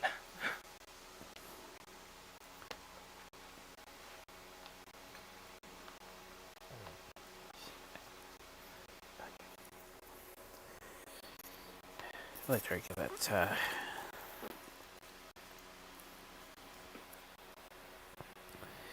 film watching and television watching is arguably one of the better cases of multitasking in an age where mobile devices are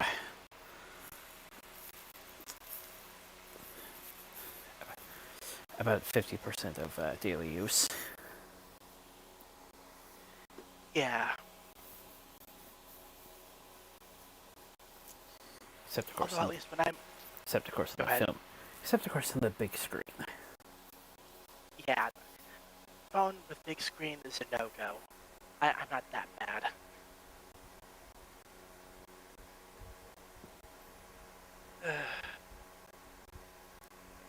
All right. Taika Waititi says upcoming Star Wars movie will, quote, harness a little more of the fun from the original films.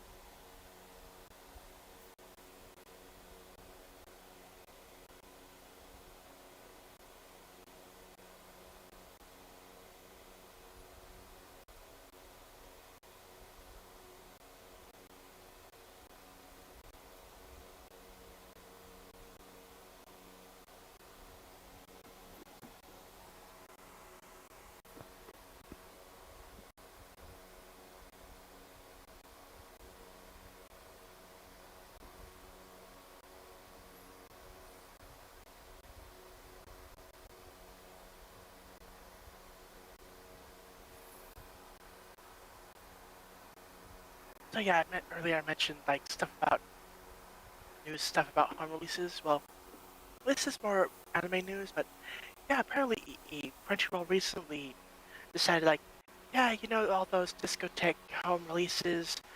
Yeah, we're gonna delist all the ones that we consider to be slow sellers, which naturally pissed off a whole bunch of people.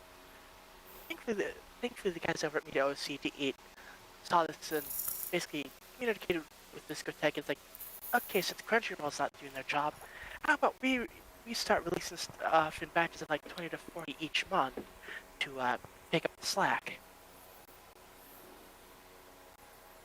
So yeah, I'll be ordering from Media OCD now because apparently they had the Loop on the Third Part 1 Blu-ray release, and it's like, oh, I don't have that one yet.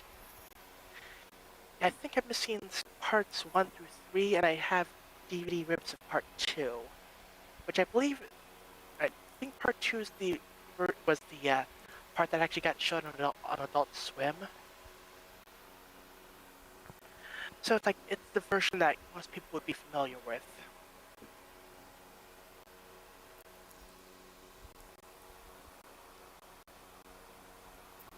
But yeah, it's like just the fallout of Crunchyroll acquiring Right Stuff, and, and just companies acquiring other companies, just like leading to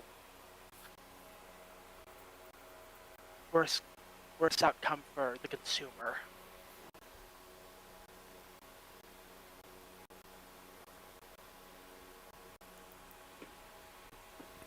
Not to mention Mind you, all but not to mention the parents' underlying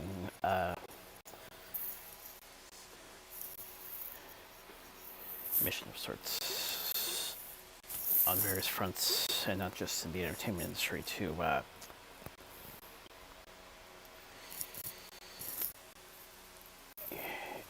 make competition, I think, of the past. yeah. Then again, the place I go for anime in the UK and all the anime apparently they were recently acquired by Toho. Supposedly they're taking a hands-off approach to it, so like hopefully things will still be good and we'll still have all the like the holiday sales and everything. But yeah, seriously, that website, like if I can get an Aniplex release from that website instead, I will take it because Aniplex is seriously overpriced. Or anything Gundam related. Well, Gundam related isn't so much overpriced as like you just can't get it in America.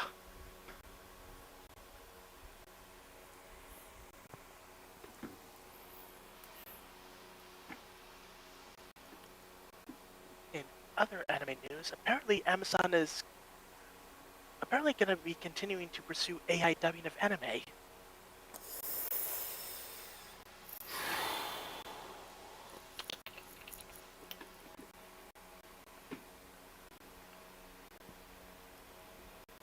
Cue clip of, how many times do we have to teach you this lesson, old man?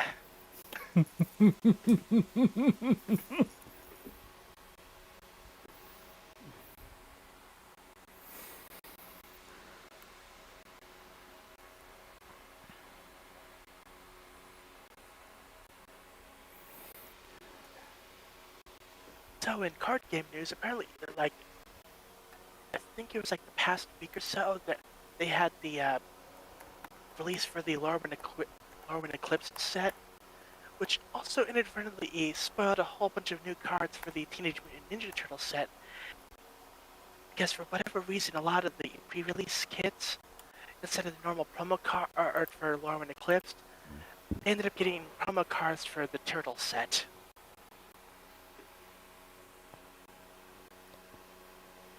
They've really been getting sloppy with the card releases.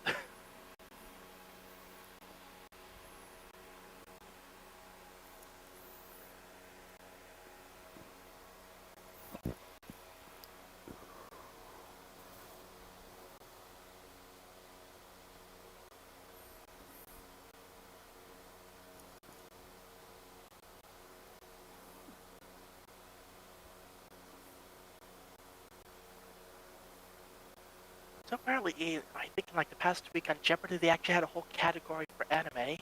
That was pretty cool.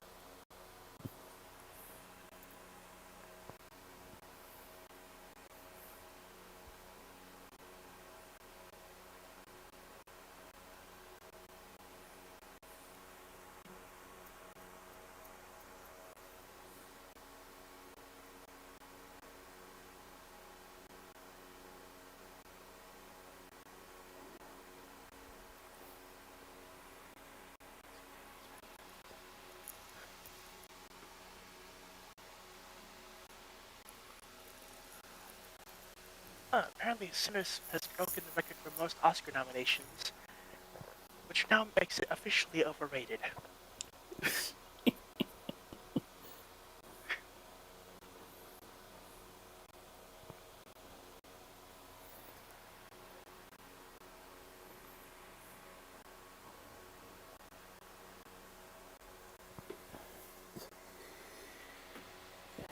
But again, I could see Michael B. Jordan's finally gotten his high accolades. Yep.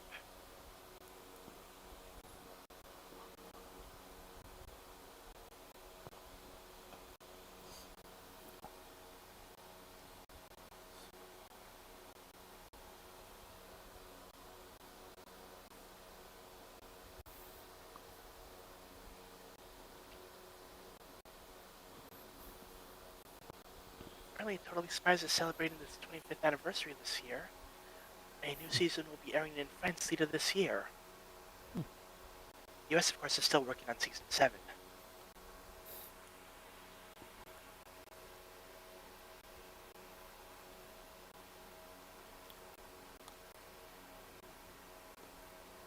The Pokemon experience will be available at Universal Studios Japan. It will also be available at other Universal Studios after its debut.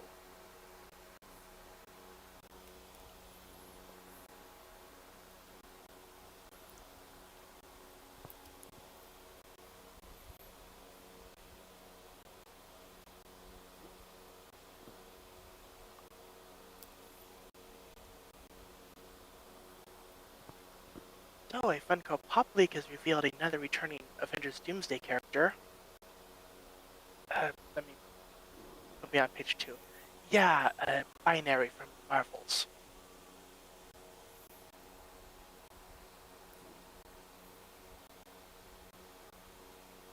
Once again, I'll admit I haven't really watched any post-Endgame Marvel stuff aside from Loki Season 1. Like, I don't have Disney Plus anymore, and like, I have so many different shows on my backlog, I just, like, haven't really gotten around to any of it.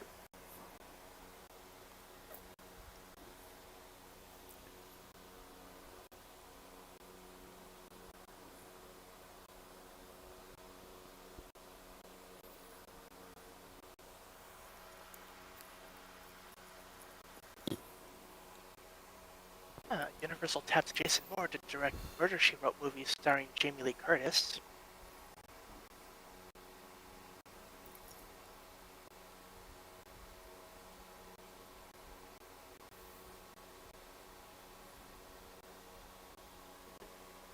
Okay, so they're tapping Jason Moore. Does he have an activated ability? And if so, how much mana does it cost?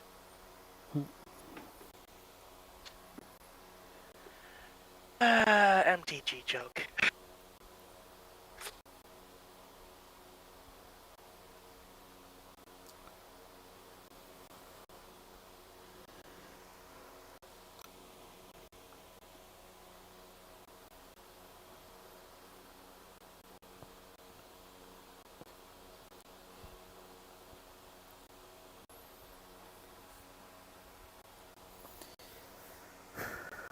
Other highlights of the Oscar nominations, Guillermo del Toro's Frankenstein has had several nominations.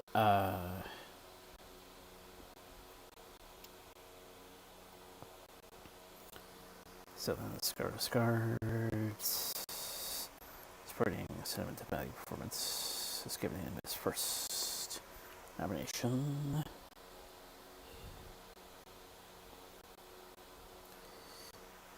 Keep Out Demon Hunters. The phenomenon has 2 nominations.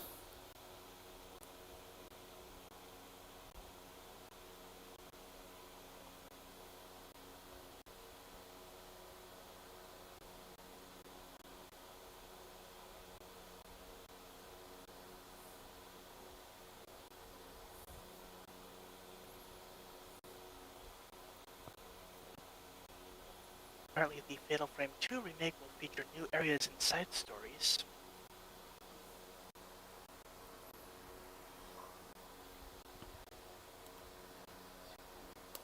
F1 has 2 nominations.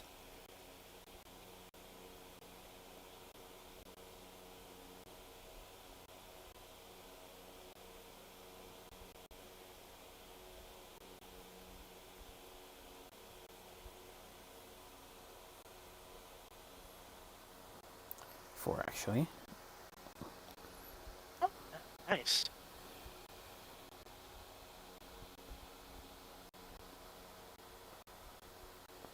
Got a new Dragon Ball game announcement. Dragon Ball Age 1000. Set for release in 2027. More details to come later.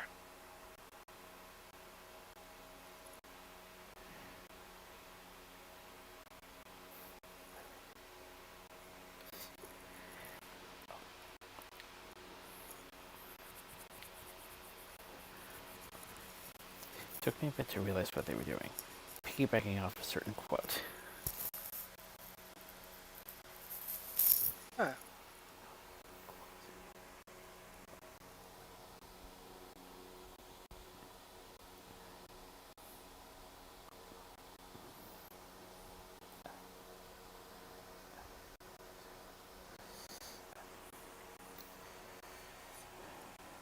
Del Toro's for Casting 9, second most of his films he's had nominated for the Oscars.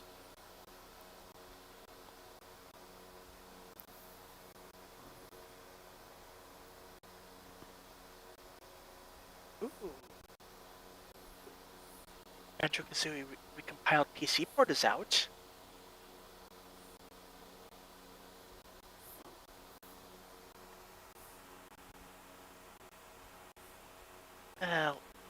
Love to see new recompilation projects.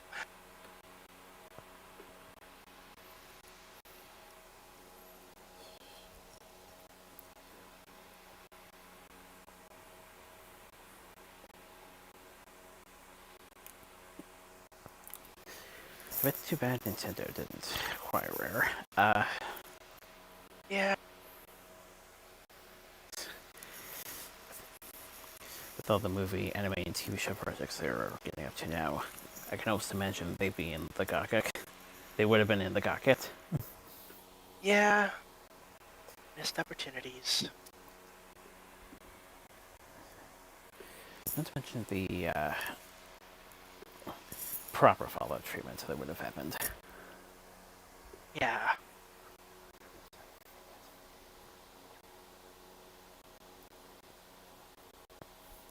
Rayman 30th Anniversary Edition has been rated in Australia, so new/old Rayman game coming soon.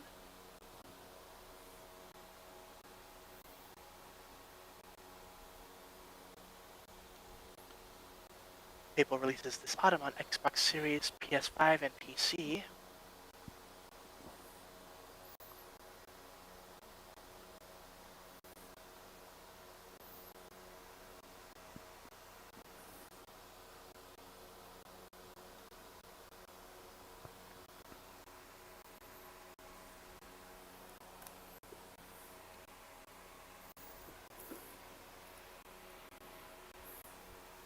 Apparently, Resident Evil Code Veronica is being remade.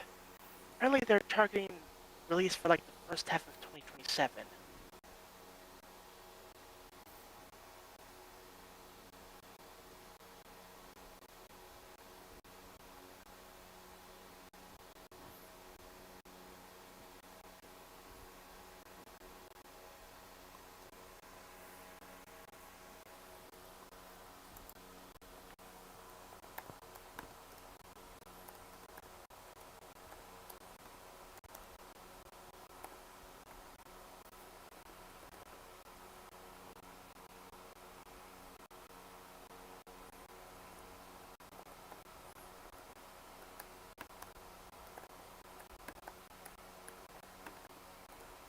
Apparently, a PS3 jailbreak for all models is actually possible now thanks to a Raspberry Pi Pico.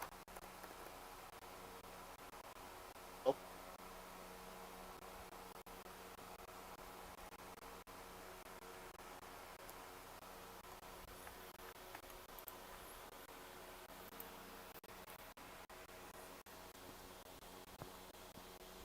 apparently, there's 2 Rayman projects in production, and one of them is a Rayman Legends remake. So, yeah, 30th anniversary edition and a Legends remake. That's okay.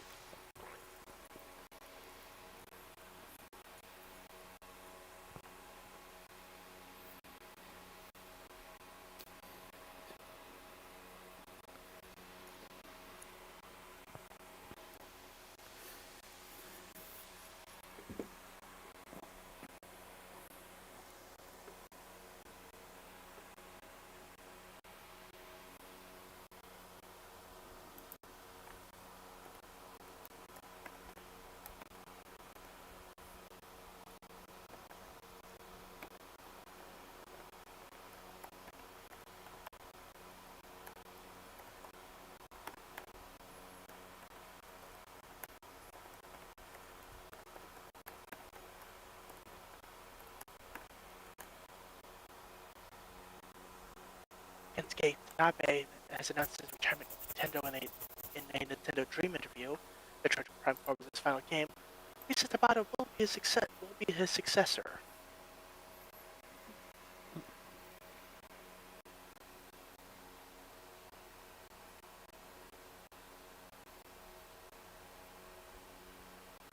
Apparently, she's been involved with Metroid Prime series since the very beginning. So, yeah, the Metroid series is probably in good hands.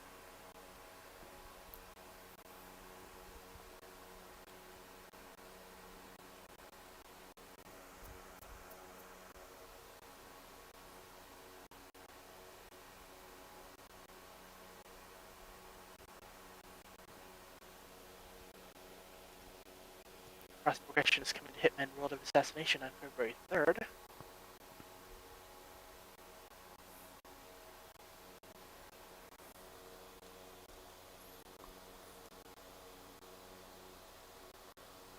Yeah, that's pretty cool. Like, being able to bring your progress to whichever device you happen to be using at the time.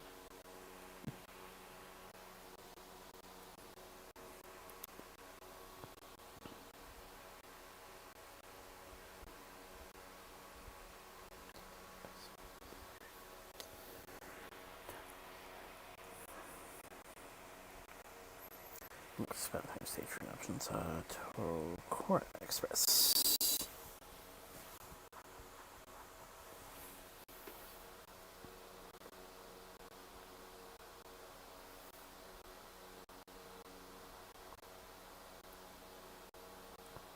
Okay, so this one isn't official news, but apparently it's from a reliable leaker. Apparently, a Overwatch Fortnite collab is dropping within 3 months. Honestly, I'm surprised they haven't done a collab before.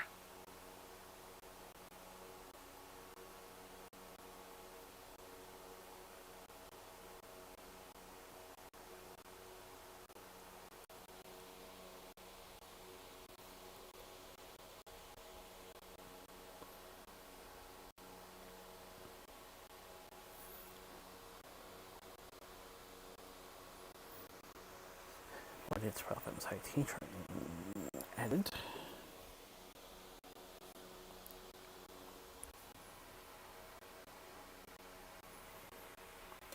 Bridge program by DB for transitions and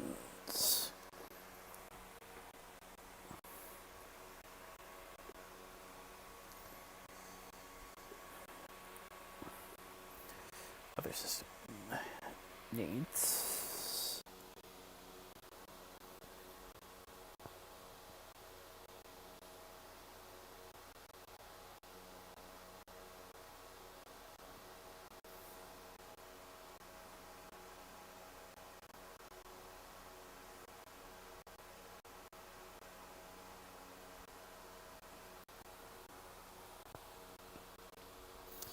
Business Ramble afternoon tea dates now available.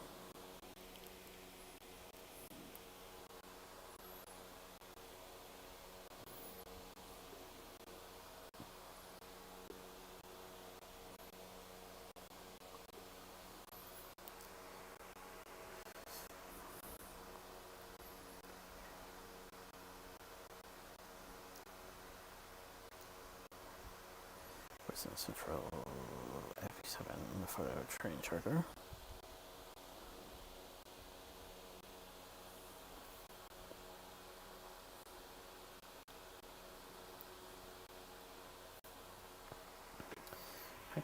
Ice is sponsoring his first charter onto the Rango Silverton.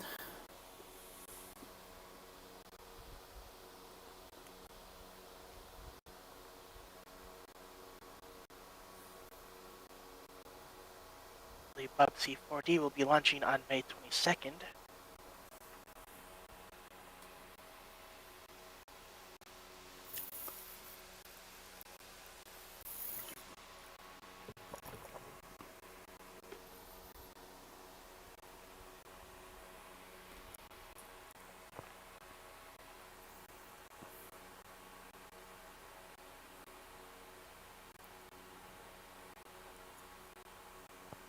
Is ending all remote work and will instead give workers an annual allowance of work from home days.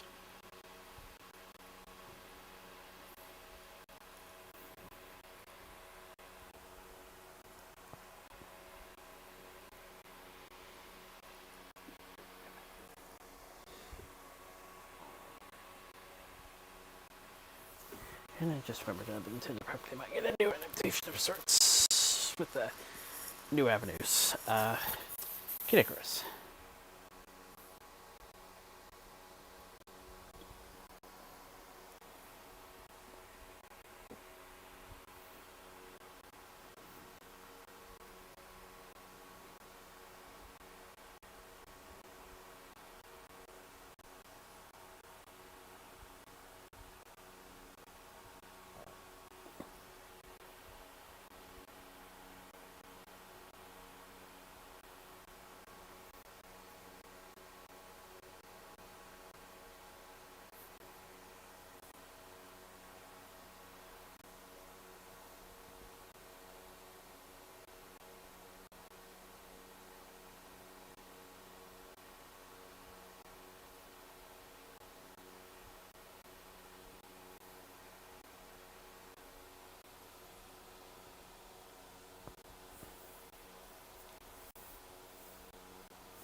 See the coordinate in favor of Restore Island Rail.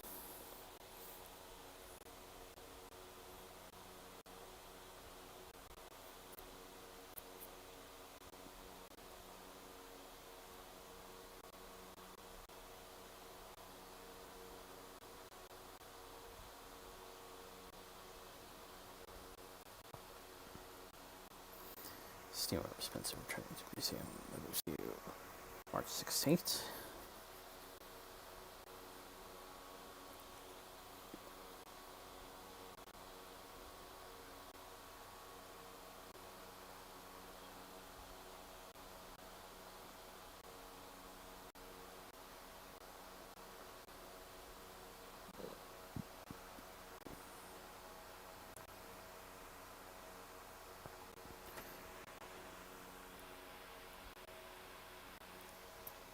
Forty-two percent risk was headed to the Rapido E25B.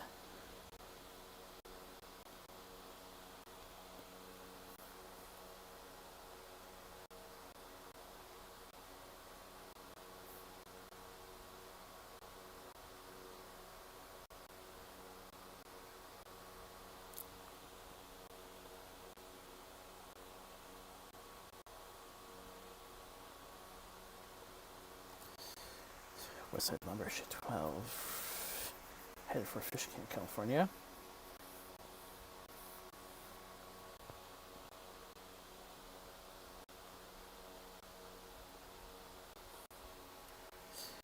Yeah, really feel good. Squeeze renewed 5 years.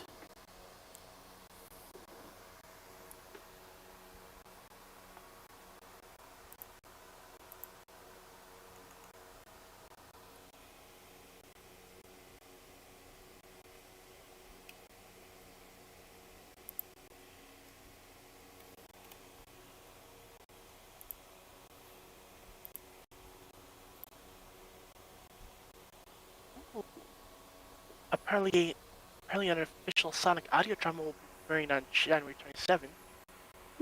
The the Chaotix case files.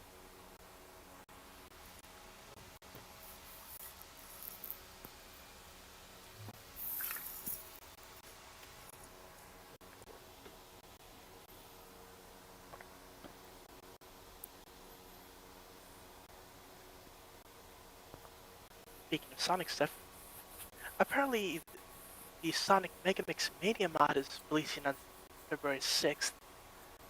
If you don't know, Sonic Megamix was a very popular mod back in the day that ended up being dropped. I think actually some of the people who worked on that actually did ended up working on Sonic Mania, so I mean, it all works out in the end. So yeah, basically doing that mod but in the Sonic Mania engine. So yeah, that's really cool.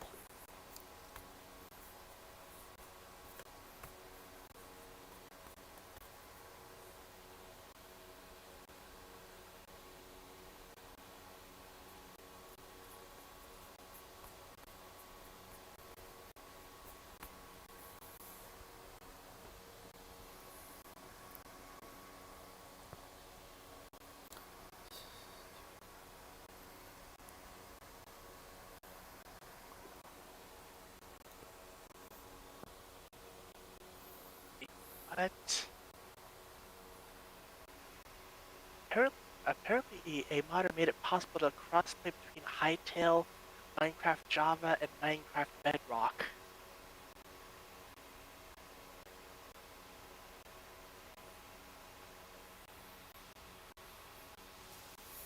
Oh, apparently it was a proof of concept.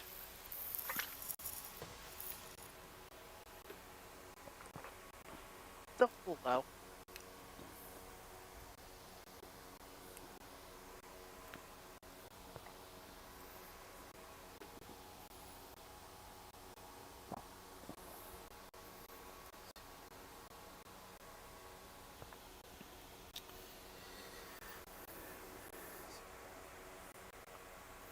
Seems like AMD SU80 tier 4 Lucas going to CPKC from Progress Rail.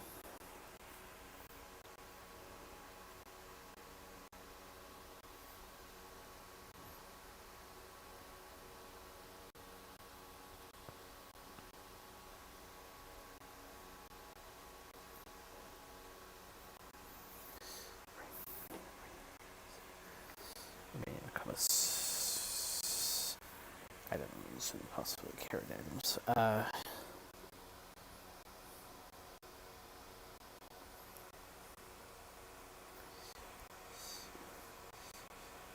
Two shuttles to be sold in auction later this week.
Yeah, I ran out of image from the other website, so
the sheet, but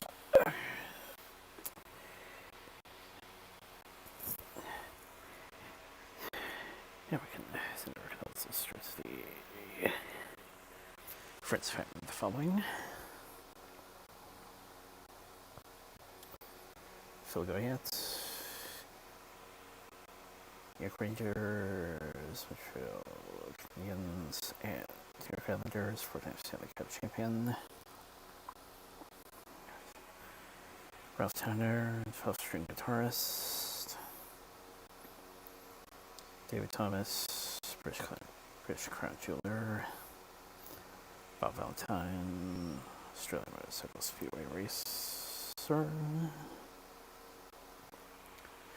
Ron Joseph, figure skater, Olympic bronze medalist. 64.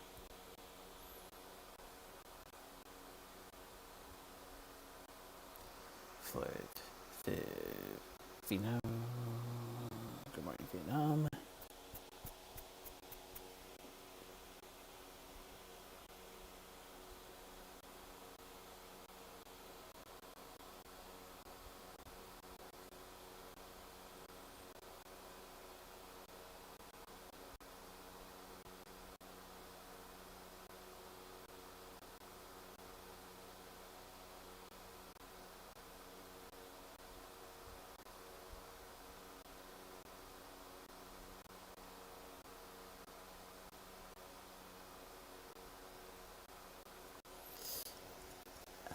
Out of her.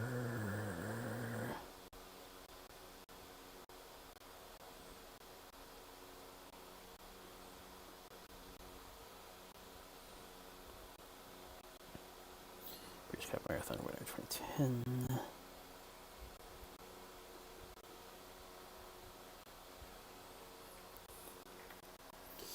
From Lime. Teenage Werewolf.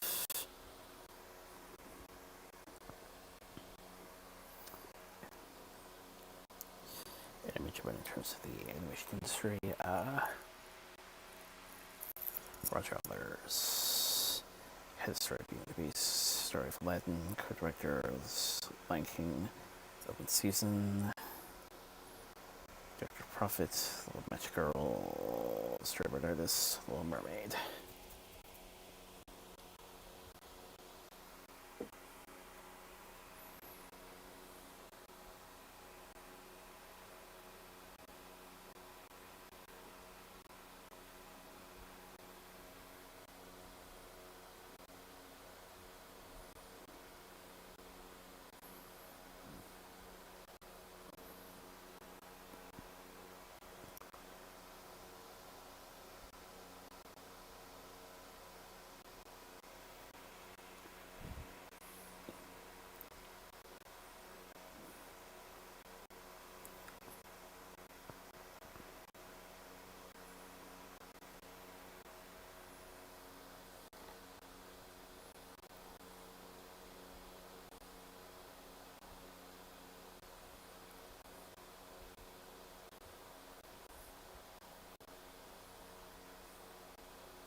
great sort of way to go.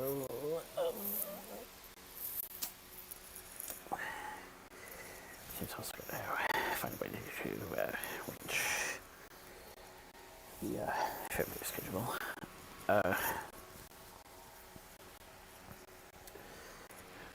Hopefully I'll do a better job of trying to kind of things.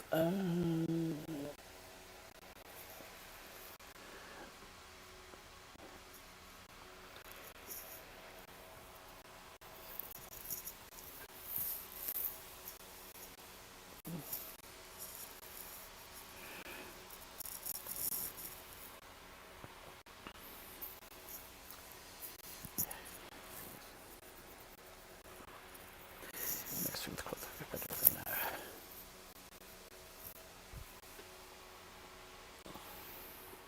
what is it to come up with in terms of pre-show?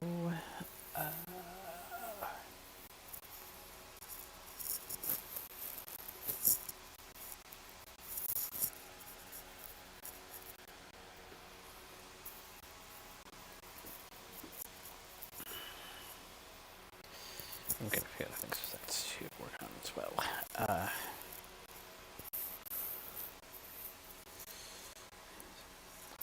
Until we can close